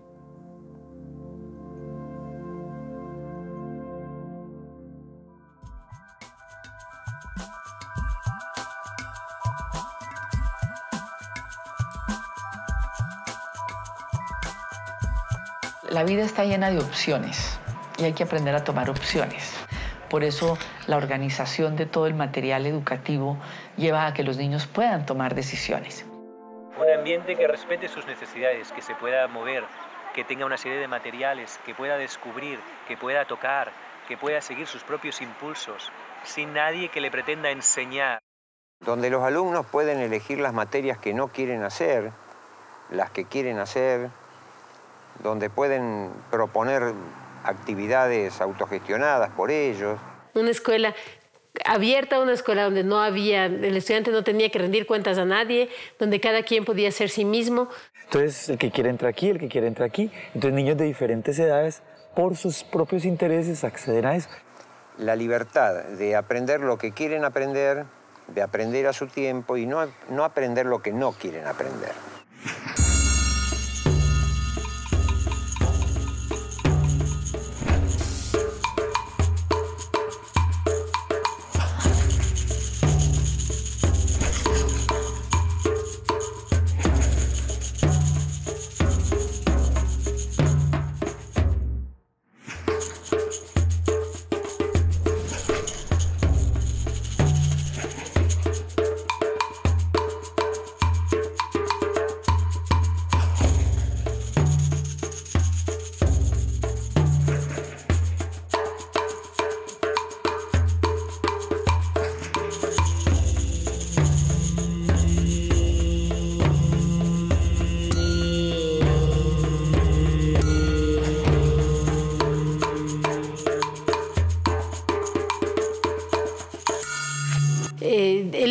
que hace le va a ayudar a darse cuenta qué más necesita elegir. De alguna manera los proyectos le permiten probar muchas opciones y de pronto tener al final de su proceso una idea más clara de sí mismo. El niño va encontrando caminos para su vida futura y tiene la certeza que él sea zapatero o sea médico, le va a ir bien. Si él lo hace con todo el amor y con todo el arte y toda la entrega posible, ¿me entiendes? Uno no puede aprender libertad en teoría y cuando salen de la escuela luego ser libres. Los chicos tienen que ser libres en la escuela. Si uno puede decidir qué es lo que quiere experimentar, qué es lo que quiere vivir, está muy limitado a la hora de aprender. Solamente cuando tú tienes autonomía y te sientes respetado en tu autonomía, vas a poder saber qué quieres.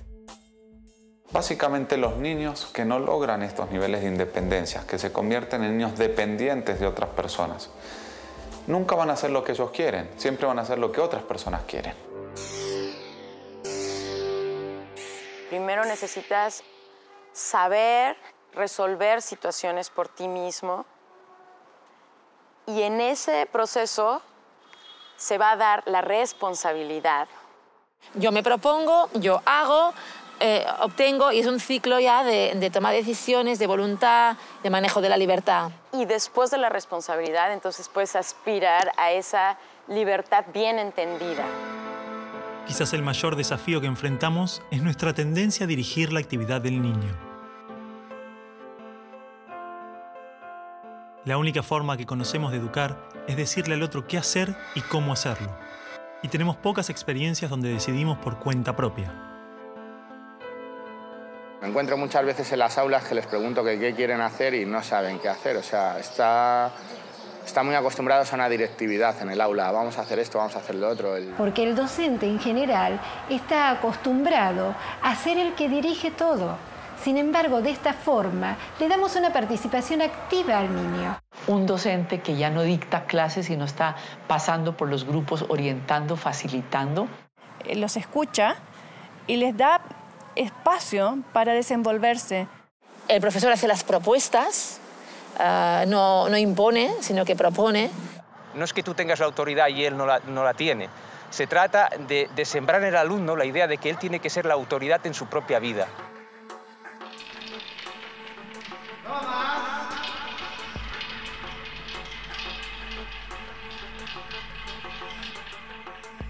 Un 3, Romero. Nosotros creemos que las notas son totalmente subjetivas e imperfectas. Primero porque no hay un docente que evalúe igual a otro. Ante cada trabajo es el niño el que tendría que evaluar cómo se siente con ese trabajo. Si está satisfecho, si le parece que podría haberlo mejorado más.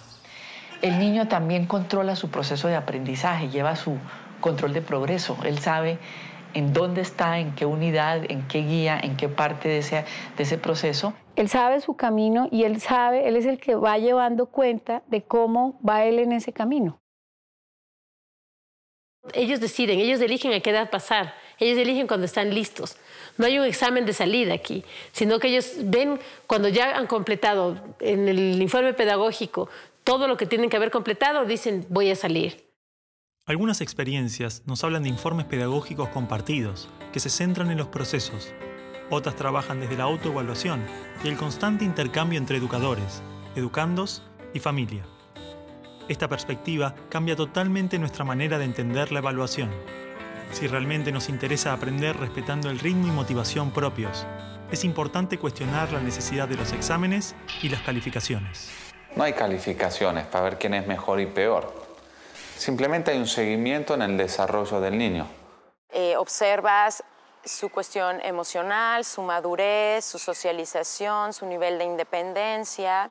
Y eso se materializa en lo que hablamos de ellos en nuestras reuniones de equipo, en lo que compartimos el equipo y las familias en las reuniones individuales con las familias, pero no hay una evaluación de los aprendizajes, del comportamiento, de la conducta, de eso no hay una valoración, digamos. Hay un acompañamiento. La escuela se transforma en un espacio abierto, una escuela de puertas abiertas a las experiencias, costumbres, a la comunidad. Los conflictos y situaciones del espacio comunitario son parte de la escuela, y esta pasa a ser un centro educativo, donde todos podemos aprender de todos. De esta forma, no hay edades o barreras que nos separan, solo experiencias que nos integran.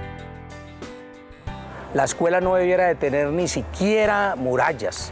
El sueño mío es toda una ciudad, o sea, la ciudad de los niños, en los cuales toda la ciudad se convierta en ambientes de aprendizaje lúdicos. Bueno, lo primero es que tú entras y sientes un ambiente fluido, ¿sí? Como fluido y de mucha tranquilidad. Unos haciendo unas cosas, unos mirando un telescopio, unos leyendo ahí un libro, unos haciendo ahí un experimento. Grupitos trabajando, pero con un objetivo muy claro y sabiendo ellos para dónde van. Las escuelas rurales o escuelas unitarias en general se ven obligadas a trabajar con niños de diferentes edades en conjunto. Suele afirmarse que esta es una desventaja, pero por el contrario, el aprendizaje se potencia en experiencias, vínculos y valores humanos, tanto para los niños como para el docente. Suele suceder que estas escuelas alejadas y marginales tienen una formación integral difícil de encontrar en escuelas urbanas que insisten en separar a los niños por edades. Esa temporalidad de la escuela también nos ha hecho tener en la escuela a los alumnos separados por generaciones. Entonces aquí están los niñitos de 6 años, de 7, de 18, etc. ¿No es verdad? Cuando el ser humano a lo largo de toda su historia ha vivido en relación intergeneracional, donde el pequeño ha compartido con el abuelo con el padre, una mezcla total. Y ahí el niño ha aprendido y ha aprendido muy bien. No estaban separados en cursos, sino que todos estaban juntos. Entonces todos subíamos la montaña juntos, todos trabajábamos juntos, todos hacíamos proyectos juntos, niños de diferentes edades, todos en una misma escuela unitaria, digámoslo así. Las distintas edades también crean las posibilidades para que suceda la ética, ¿no? Sucede a través de las experiencias del día a día, es algo vivo. Hay escuelas con aulas integradas juntando niños cada 3 años, otras donde hay niños que tienen hasta 6 años de diferencia. Y en algunas vemos adolescentes compartiendo el espacio con pequeños que recién comienzan. También existen muchas escuelas que mantienen el modelo graduado, pero los niños pueden cambiar de grupos según sus necesidades y procesos. Por lo general coinciden en la edad, pero como hay chicos que por madurez están trabajando conectados con otros temas, en una de esas ellos trabajan en algunas materias con algunos grupos más chicos o con algunos grupos más grandes. El chico que no puede avanzar en una materia, que avance en otra, que no tenga interrupción. Es como un curso de agua, que encuentra una piedra y no se queda esperando a ver. Busca por dónde pasar. Y si no crece, la pasa por arriba. Y esto permite que el niño que es fuerte en un área sea quien puede mostrar a los otros y ayudar a los otros en esa área. Y al mismo tiempo, él puede nutrirse del que es fuerte en otra área. O sea, todos podemos ser el estímulo próximo, pero en el momento que tenga que ser. Entonces, hay muchísimos niños de distintas edades que pueden pasar a ser ese estímulo próximo para el aprendizaje del niño y no necesariamente un grupo o alguien. Y es muy linda esa conexión que tienen entre ellos, porque los más grandes cuidan a los más chiquitos, cuando salen a jugar los ayudan a cambiarse, a ponerse las zapatillas o a ponerse la campera. Es más bien aprender a vivir juntos, aprender a trabajar en equipo. ¿El objetivo de la educación cuál es? ¿Aprender? ¿Aprender qué? ¿Conocimientos? ¿O ir desarrollando unas capacidades humanas que solamente se desarrollan desde la relación con el otro, desde el tiempo, desde el proceso, desde el hacer, desde el comunicarse, desde el mirarse y del reconocerse, desde el amor?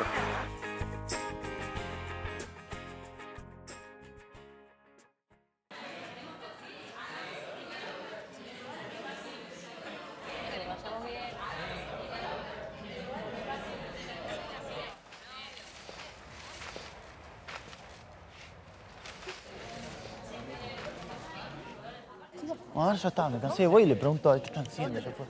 Voy a ver ¿Qué hacen? Los afiches que vamos a colgar.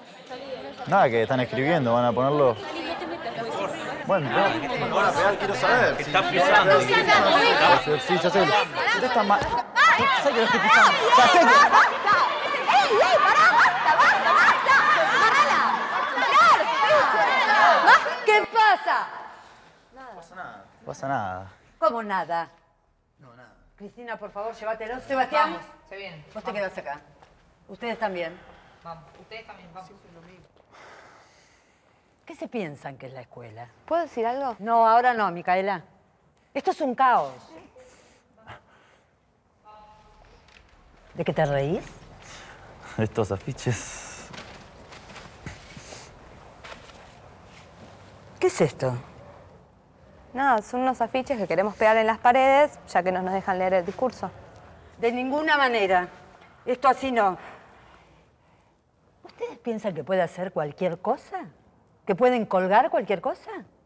No, chicos. En la escuela hay reglas. El mundo es un caos. Nuestras vidas son un caos. Por eso tenemos que darle un poco de paz, tranquilidad, seguridad. La escuela quiere darles un poco de orden. ¿Entienden? ¡Orden!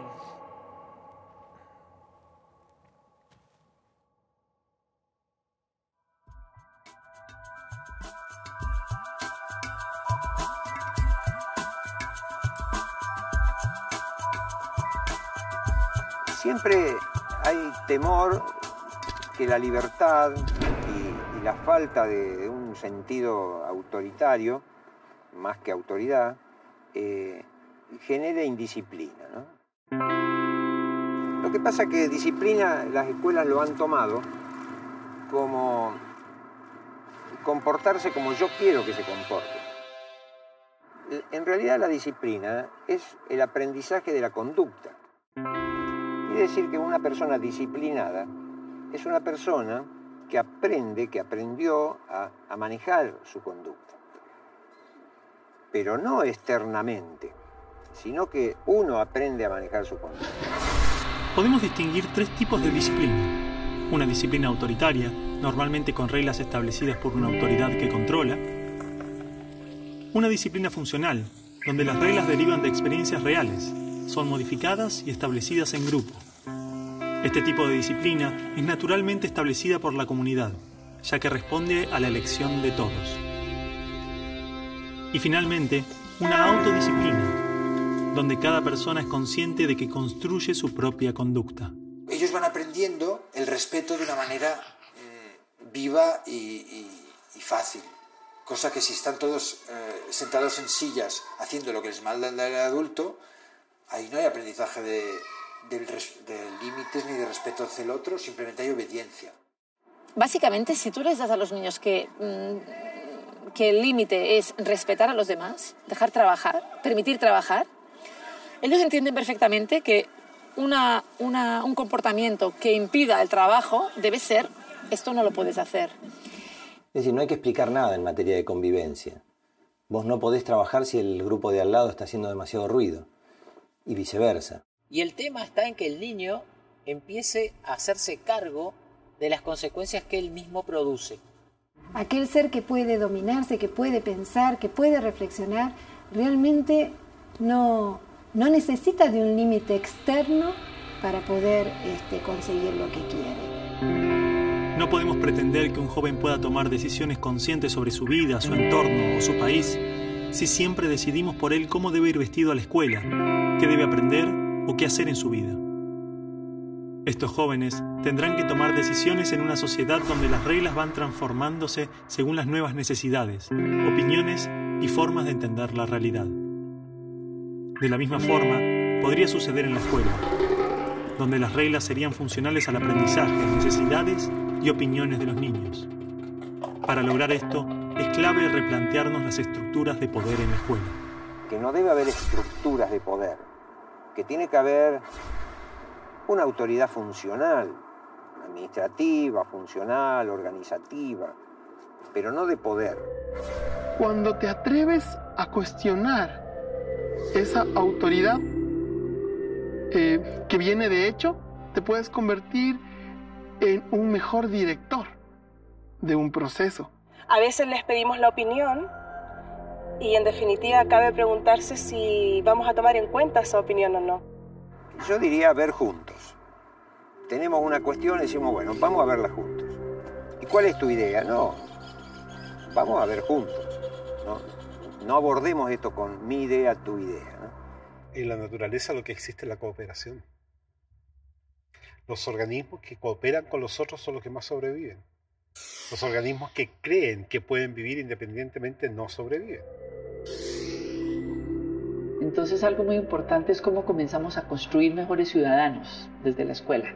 El concepto de participación. Si no se aprende desde el aula, ya después es muy tarde. Porque son ellos mismos los que, a través de las conversaciones o los diálogos que se van generando en el colectivo, logran evidenciar qué es lo mínimo que necesitan para poder convivir en ese espacio comunitario. El coordinador sería el que coordina que el currículum se cumpla, pero todas las cosas pequeñitas de adentro de ese currículum lo elegimos entre todos. Los niños tienen que aprender a trabajar en grupo, a escuchar al otro, a aceptar ideas distintas aun cuando no estén de acuerdo y no usar la fuerza, a poder resolver conflictos, a tomar decisiones en grupo, a ponerse de acuerdo.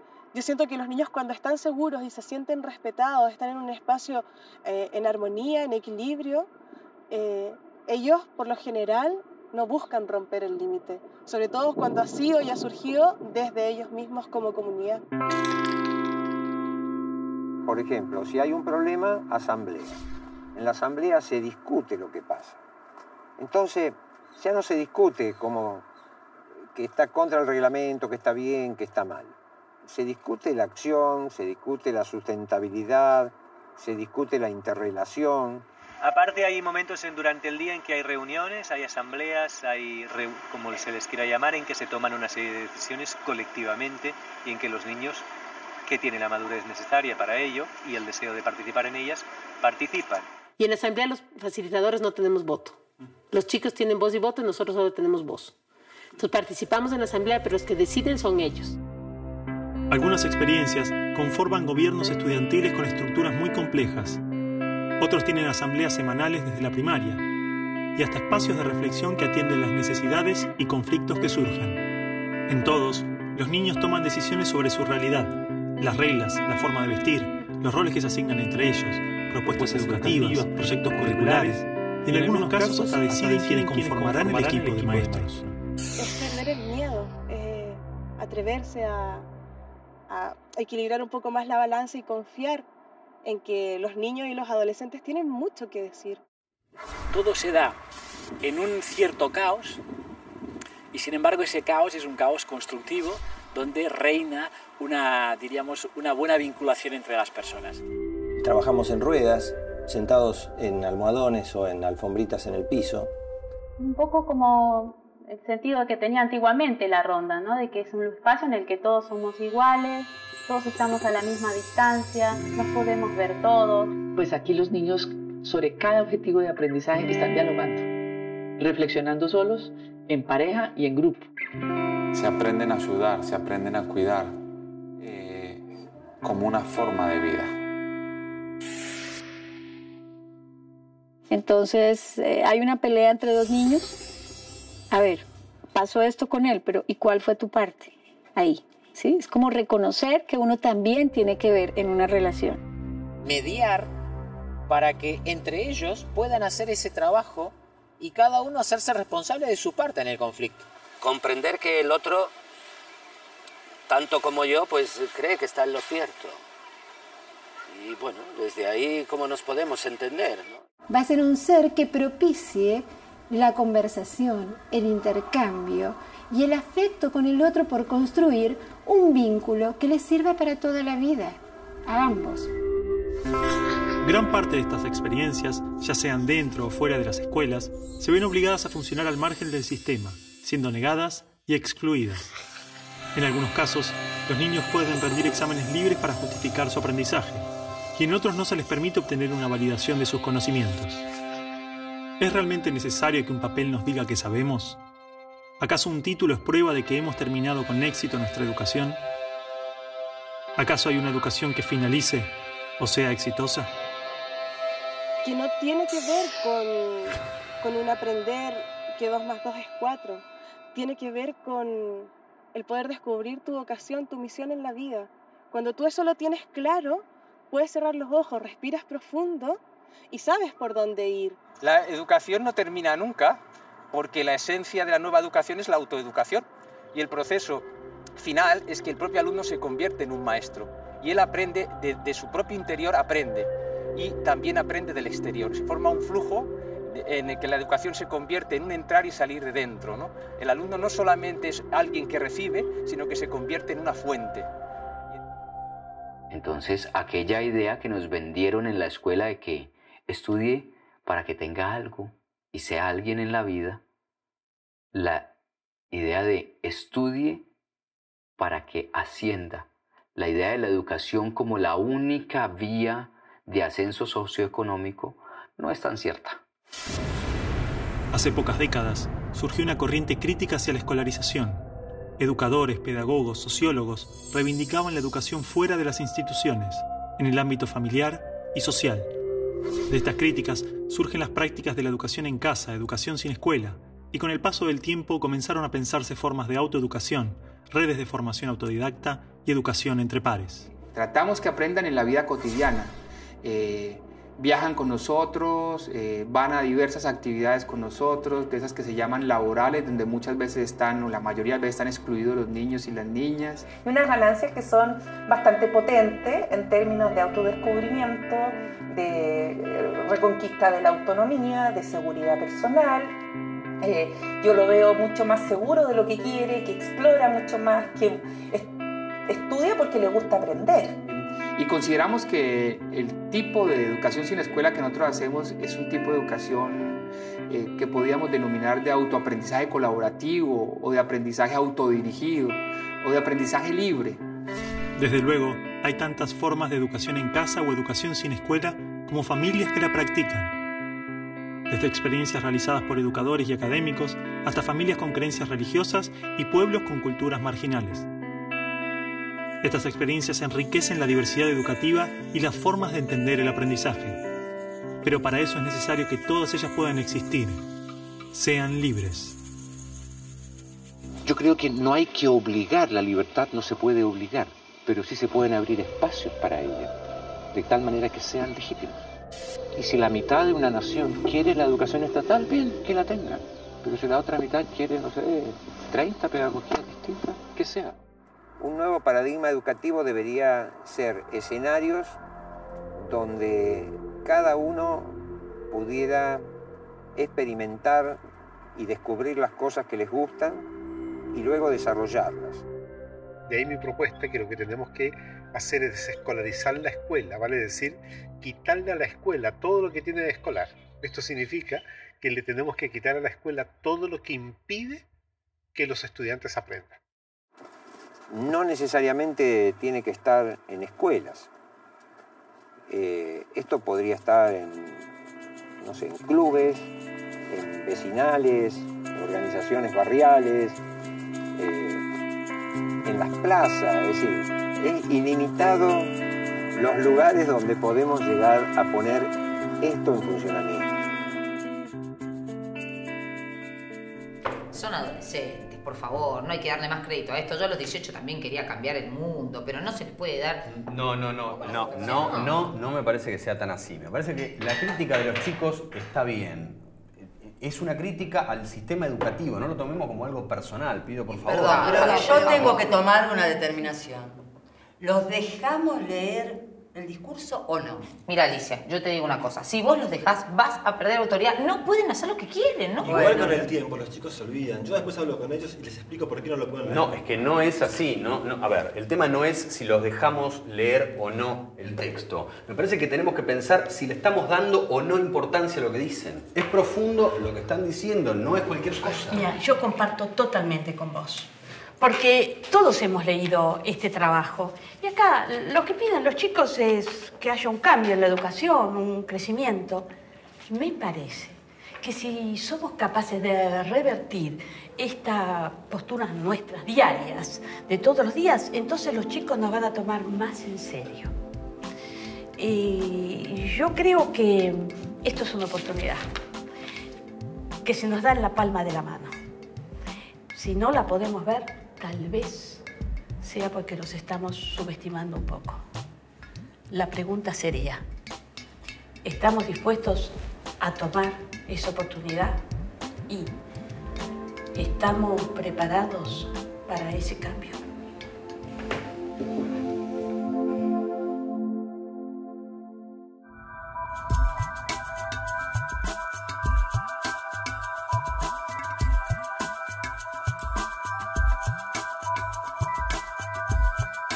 Ya no va el gran maestro a dar la gran clase magistral.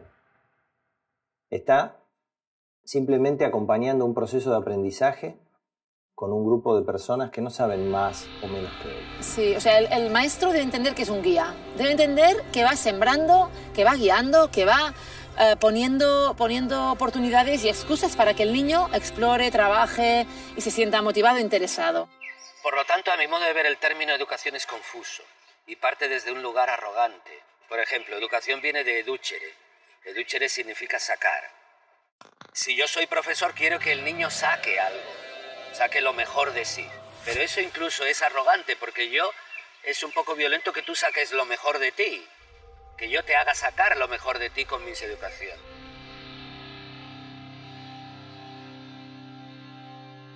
Yo propongo cuidar en lugar de educar. Cuidar solo hay un modo, o cuidas o descuidas. Educar hay muchos modos, pero cuidar no. Una capacidad de aceptar el fluir de la vida. Porque esto es la vida, no es otra cosa, ¿no? Y no tener como la intención de enseñar en todo momento. Un buen camino es abandonar la pequeña omnipotencia que suelen tener los docentes, de creer que llevan algo que enseñar a sus alumnos. Sí, necesita hacer un gran trabajo de humildad y de observación para poder percibir a cada niño en su proceso y cuidarse de no ser un obstáculo para él. La clave no está en los materiales, los recursos, las metodologías, los contenidos o los currículums y planificaciones, sino en la forma, en la relación, en las personas y su forma de ver la educación, su manera de entender la vida, la niñez y el aprendizaje. Podemos capacitar miles de docentes e invertir millones en materiales y nuevas metodologías, pero el secreto es la mirada de cada ser humano sobre los otros, lo que hace y lo que es. ¿Vale? Es abrir ese corazón puro, externo que uno tiene y hablar con claridad. Eso es lo único que necesitan los niños y a partir de ahí es la comunicación. Todo lo que ellos ven que tú eres a través de la verdad, ellos lo escuchan. Un docente que no cambia su actitud, que no cree en lo que va a hacer, es muy difícil que tenga resultados. El principio básico de todo cambio es cuestionar lo que yo creo. Y esto nos da miedo. Es decir, yo no puedo cambiar manteniendo lo que creo. Y por lo tanto, en cierto sentido, o de un modo simbólico, tengo que morir. Mi visión de la vida tiene que morir para hacerse mejor. El aprendizaje es una continua transformación y difícilmente podremos acompañar y colaborar en el aprendizaje ajeno si no aprendemos por cuenta propia, si no nos enfrentamos al cambio interno, a nuestra historia personal, a lo que nos condiciona. Y la pedagogía logosófica se basa en eso, que es algo muy natural. No se puede dar lo que no se tiene. O sea, que todo lo que se quiere enseñar tiene que tener el aval de la propia experiencia, el aval de la propia vida. Los que están enseñando vienen de una educación represiva. Por lo tanto, los maestros que enseñan no saben cómo gestionar sus propias emociones. Por lo tanto, no pueden enseñarlas. La clave está en que cada generación tiene una responsabilidad para mí, una responsabilidad esencial, que es ser ejemplo de lo que hace en su vida, ser ejemplo de una vida lo más integral posible.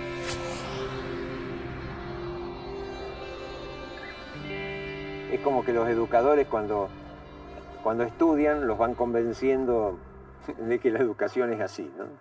Y entonces tienen menos capacidad de cuestionar la educación. Pero no son felices, pero no la pasan bien, pero no disfrutan de su trabajo. Es muy importante empezar a mirar qué estoy sintiendo yo cuando estoy educando. ¿Me estoy sintiendo en paz? ¿O me estoy sintiendo en conflicto? El cambio en los maestros, pues en la misma línea que los padres, exactamente, es descubrir su propio ser, su propio potencial, en descubrirse más allá de las creencias y de la educación que han recibido. Por lo tanto, eso exige un trabajo interior muy grande, tremendamente grande. Pero sobre todo es un camino de autoconocimiento. Un maestro, para ser maestro, tiene que estar en un continuo proceso de autodesarrollo. Un trabajo muy profundo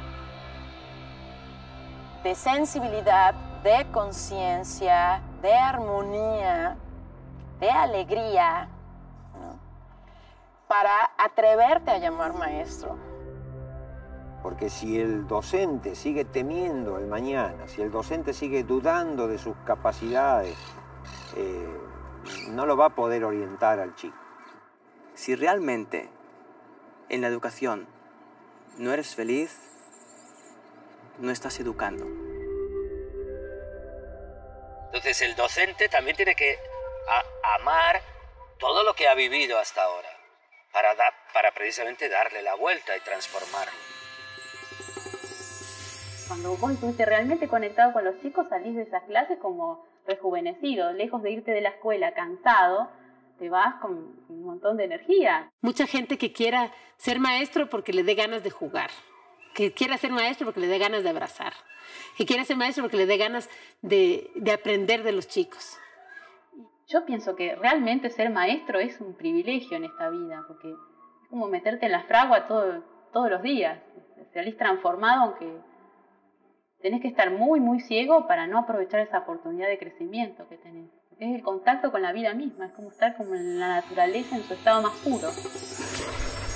¿Cómo puede un docente transmitir felicidad y realización personal si el sistema mismo lo considera un número? Lo que la escuela hace con los niños, también lo hace con los maestros, a través de sus premios y castigos, puntuaciones, limitaciones, su burocracia. Ahora, cuando nosotros decíamos que los chicos crezcan en libertad, también los docentes debían estar en libertad, ¿no? El docente tiene un rol que tiene que recuperar. No porque el Estado se lo concede, sino porque él lo toma. De hecho, eso implica, por ejemplo, que en este colegio no existe un director. Hay una dirección colegiada, los profesores tenemos que ponernos de acuerdo. No hay a quien echarle la culpa. Si una reunión no es tan fructífera, es responsabilidad de todos. Porque no hay un jefe, un director, alguien que defina. De hecho, todos los días, al final del trabajo, nos reunimos, compartimos más o menos 1 hora y media, 2 horas, en la que conversamos sobre los temas del día.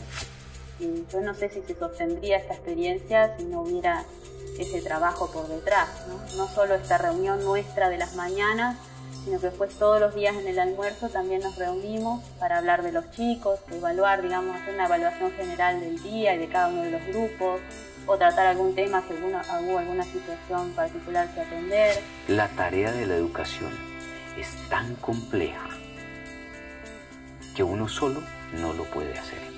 Esto es un trabajo en equipo. Una educación verdaderamente democrática confía en que los niños decidan sobre su aprendizaje, en que los padres sean libres de decidir y participar en la educación de sus hijos, y en que los maestros elijan qué camino desean tomar en cada aula, en cada escuela.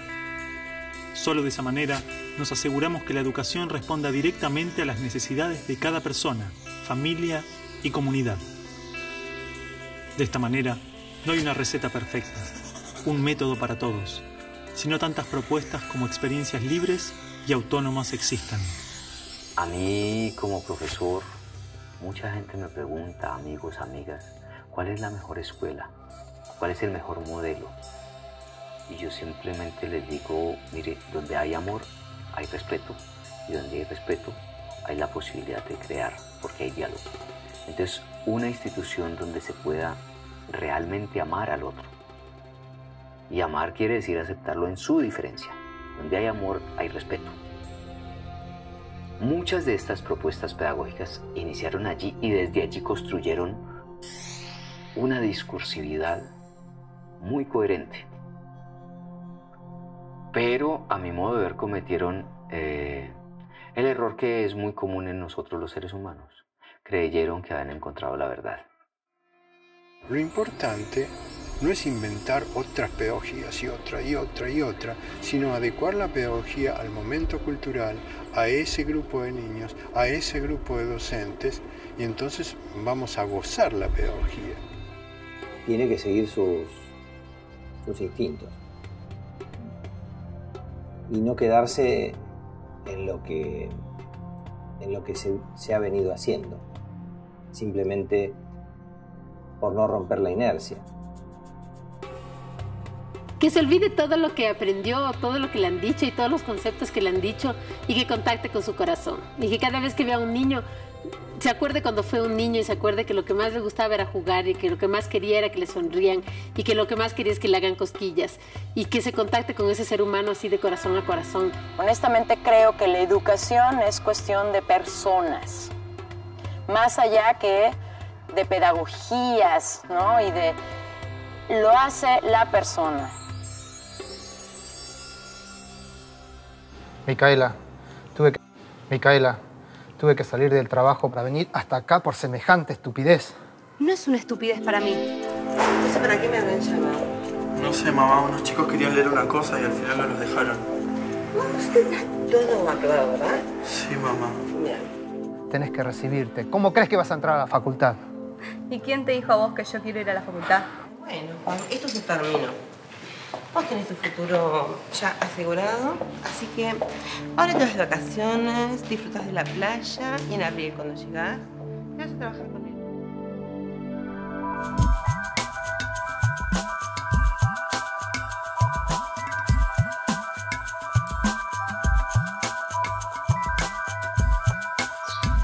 La familia es todo, es de donde venimos, es el principio de todo, el lugar que nos acoge. La familia es importantísimo.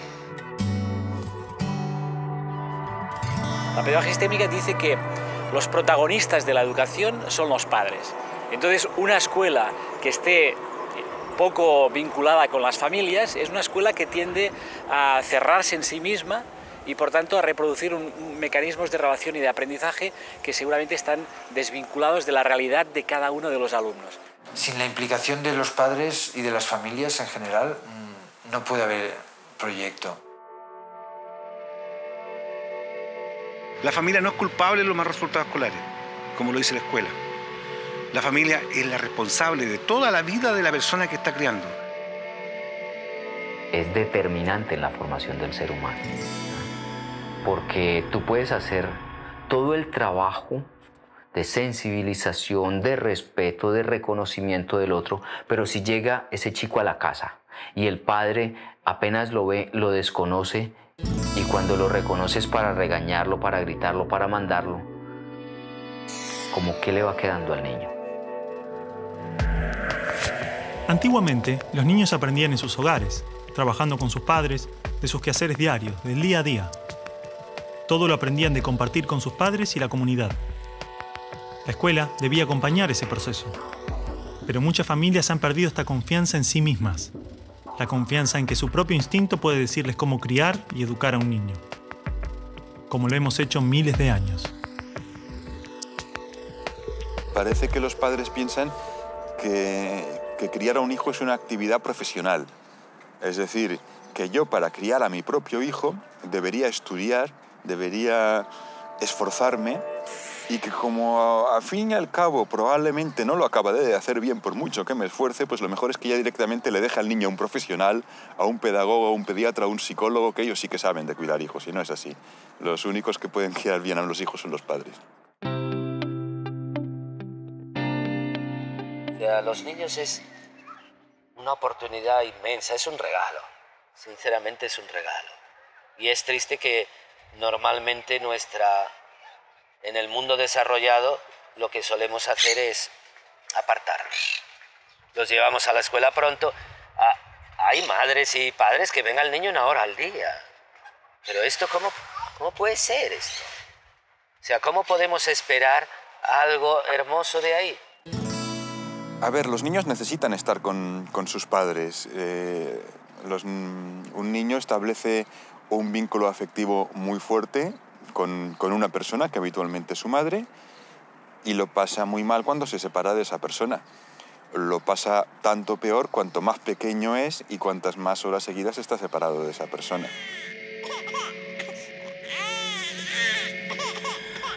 Ve que los papás les hemos aparcado ahí para que mientras nosotros estamos haciendo cosas interesantes o estamos trabajando, o sea, ellos están ahí encerrados para que no den el peñazo. Y esa es muchas veces la sensación que ellos tienen y no entienden para qué aprender todo aquello. Esto incluso las guarderías, digamos, de categoría no han hecho absolutamente nada bueno. Es una cosa separar al hijo de la madre tan pronto. Esto, ¿qué estudio defiende esto? Esto en fin, no hay nada que defienda esto. Nosotros debemos de estar con nuestra familia. Las escuelas no tienen sentido ahí. Nosotros debemos de estar con nuestros amigos jugando, con nuestras pandillas, entre comillas, aprendiendo a conocer el mundo.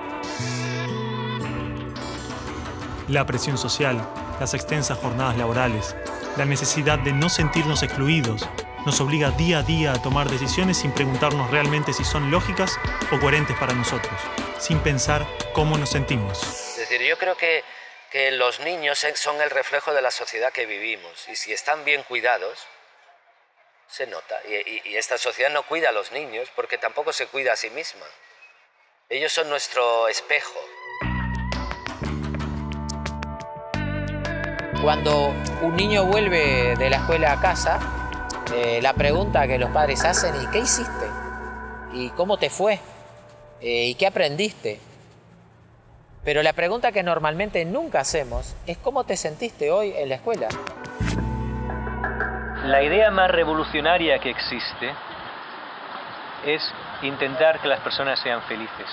Cuando una persona es feliz, tiene ganas de compartir esa felicidad con el otro, tiene ganas de compartir ese amor con el otro y tiene ganas de ayudar y cooperar con el otro. Pero para eso una persona tiene que estar bien consigo misma. Si yo le estoy diciendo a mi hijo, sé feliz, pero yo estoy resentido porque mis padres no me enseñaron esto, mi hijo no podrá aprender realmente lo que es ser feliz porque yo no se lo estaré demostrando. Cuando una persona está bien consigo misma cuando es capaz de tomar a su padre y a su madre y decir, sí, este es mi padre y este es mi madre. A pesar de todo lo que pasó, yo estoy en paz con mi pasado. Yo no estoy en lucha contra nada, ni quiero defender ni demostrar nada a nadie. No tengo que construir ningún tipo de identidad falsa. Soy maestro, soy psicólogo, soy tal. No, yo simplemente soy. Que intenten recordar al niño pequeño que ellos fueron y que recuerden que lo que era más importante para ellos era ver en los ojos de sus padres amor incondicional, aceptación total.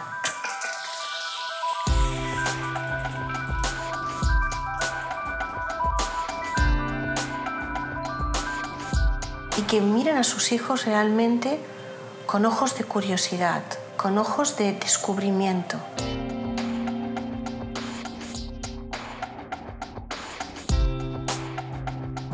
Y que no solo descubran al niño, sino que también descubran al mundo a través de los ojos, de las manos.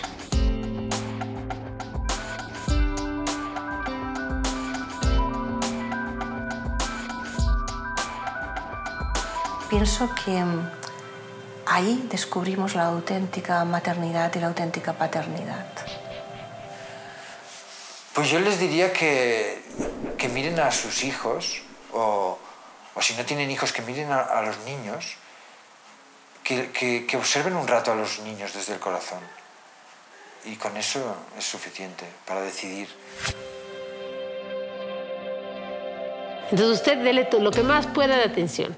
Juegue, revuélquese con él, participe con él lo que más pueda. Hágale que él participe en sus tareas, aprenda de las cosas de la casa, pero a su voluntad y como un juego. Por muchos buenos métodos que tengamos, un niño necesita ante todo amor, cercanía, sentirse cuidado, protegido. Cuanto más pequeño, más protegido. Y después, por sí mismo, puede proteger a los demás y cuidar a los demás. Es decir, primero tiene que apegarse para desapegarse. Creo en que las mamás y los papás estamos volviendo a ser los educadores que fuimos en algún momento, ¿no? Más allá de ir y botar a tu hijo en un lugar donde parece ser que te lo van a educar, estamos diciendo, a ver, no, momento, ¿no? Esto no lo acepto y creo que además tiene que surgir de ahí. No va a llegar de una autoridad. Esto es algo que sencillamente a nivel personal tienes que trabajar por alcanzarlo. Nuestra historia social, cultural y personal nos ha traído a este momento. Adoptamos y creamos una gran cantidad de objetivos y expectativas que probablemente no sean nuestras, sino del mundo que nos rodea. La mejor escuela, la mejor universidad, títulos, prestigio, dinero. Nos ha hecho olvidar lo que realmente buscamos. ¿Qué buscan? Buscan que su hijo tenga un título determinado. ¿Para qué? ¿Para qué estoy en esa búsqueda del saber? ¿Qué estoy buscando? ¿Qué tipo de conocimiento busco? Un conocimiento que genere al niño llegar a un éxito, ¿desde qué punto de vista? Mi hijo tiene que ser como yo quiero que sea. O tiene que cumplir lo que yo nunca he podido cumplir. Todo esto es muy egocéntrico. Estoy educando para que se sepan adaptar a la sociedad que les va a tocar vivir, que mira que va a ser dura. O estoy educando para que ellos detecten críticamente lo que les gusta, lo que no les gusta, y en su día a día trabajen para la mejora de esta sociedad. Porque un niño viene con un mundo tan fresco que irremediablemente va a cuestionar el mío. Porque para él todo es nuevo. Para él no hay nada viejo. Confíen en sus hijos. Ellos saben mucho más de lo que ustedes creen. Porque a veces las personas que más limitamos a nuestros hijos somos los padres. Y después lo sufrimos. Lo que trato de transmitirte es que es tan hermoso poder cuidar a un hijo por todo lo inesperado que tiene, por todo lo misterioso, por todos los problemas que nos trae. Es hermosísimo porque eso es una oportunidad para crecer inmensa. Liberemos nuestras expectativas. Hagamos a un lado lo que el mundo pretende de los niños, lo que la cultura espera de cada uno de nosotros. Respeten a los niños. Denle la oportunidad que se desarrollen como ellos se desarrollan, no como nosotros de adultos queremos o pensamos que deba ser, sino como ellos pueden hacerlo. Los ideales y objetivos que tenemos sobre los niños no nos permiten ver quiénes realmente son y qué es lo que necesitan, no mañana o dentro de varios años, sino hoy. Hay una sola cosa que realmente es importante.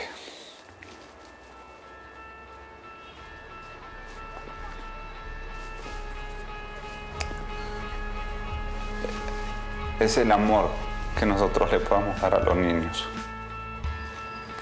Si queremos una sociedad diferente, lo único que realmente tenemos que hacer es amar a los niños para que ellos aprendan a amar a otros. El conocimiento va a venir solo. Los resultados del mundo vienen solo. Pero un niño que no fue amado difícilmente va a aprender a amar. Esto es algo que escribieron unos compañeros para leer a fin de año, pero no los dejaron. Y a mí me parece que es importante, entonces me gustaría leerlo. Hoy en día la educación está prohibida. Muy poco de lo que pasa en nuestra escuela es verdaderamente importante. Y las cosas que importan no se anotan en ningún cuaderno ni en ninguna carpeta. ¿Cómo encontrarnos con la vida? ¿Cómo enfrentarnos a las dificultades? No lo sabemos. Hablan mucho de educación, progreso, democracia, libertad, un mundo mejor. Un mundo mejor. Pero nada de eso pasa en el aula. Nada de eso pasa en el aula. Nos enseñan a estar lejos unos de otros y a competir por cosas que no tienen valor. Padres y maestros no nos escuchan. No nos preguntan nunca qué opinamos. No tienen idea de qué sentimos, qué pensamos o qué queremos hacer. ¿No sería maravilloso que podamos elegir día a día ir a la escuela? Que sea elección nuestra, no de nuestros padres.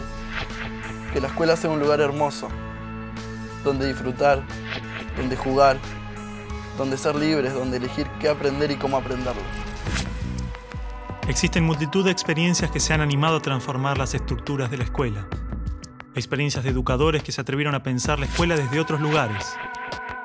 Muchas de ellas se han convertido en métodos formales, otras trabajan desde espacios comunitarios y populares. Algunas han elegido continuar la experiencia en forma privada y muchos otros lo hacen dentro de las aulas de la escuela pública. Estos ejemplos son prueba viva de que los esquemas tradicionales de la escuela pueden ser reinterpretados y alterados. Hay experiencias en toda clase y grupo social donde han habido educadores con intención de cambiar. Educación activa, popular, libertaria, cooperativa, libre, ecológica, democrática, holística, étnica, educación sin escuela, educación en casa. En mayor o menor medida, todas estas experiencias apuestan a pensar en el aprendizaje como un continuo crecimiento, como el intercambio vivo entre el individuo, sus pares, su entorno y su comunidad. Una educación viva. Enseñarnos que las cosas pueden ser distintas. Ese es el ejemplo que nos tienen que dar. Sus expectativas son suyas, no son nuestras. Y mientras las sigan teniendo, vamos a seguir fallando. Esta película expone una parte de las ideas que encontramos.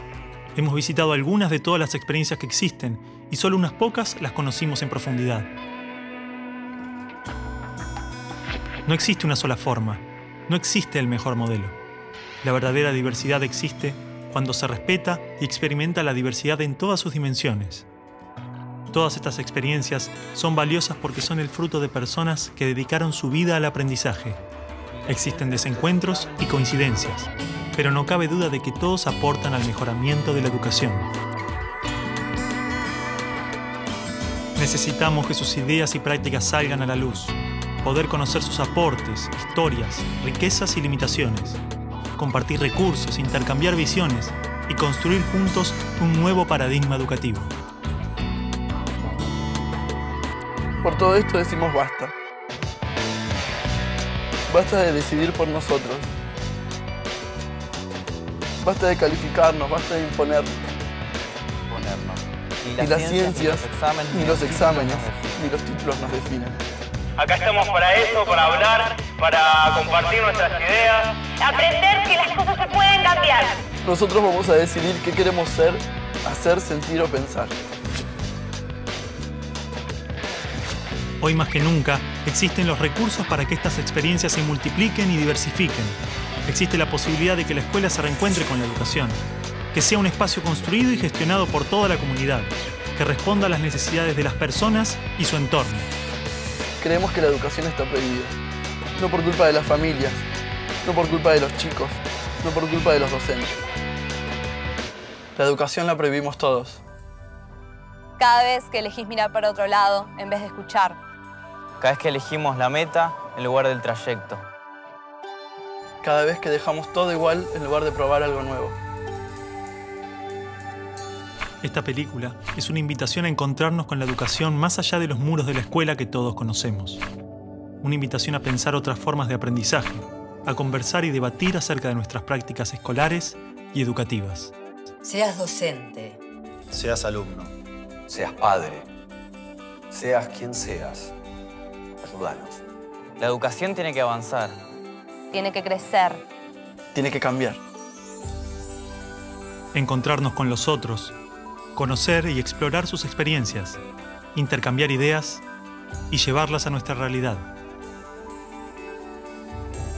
Esa es nuestra propuesta y empieza hoy mismo.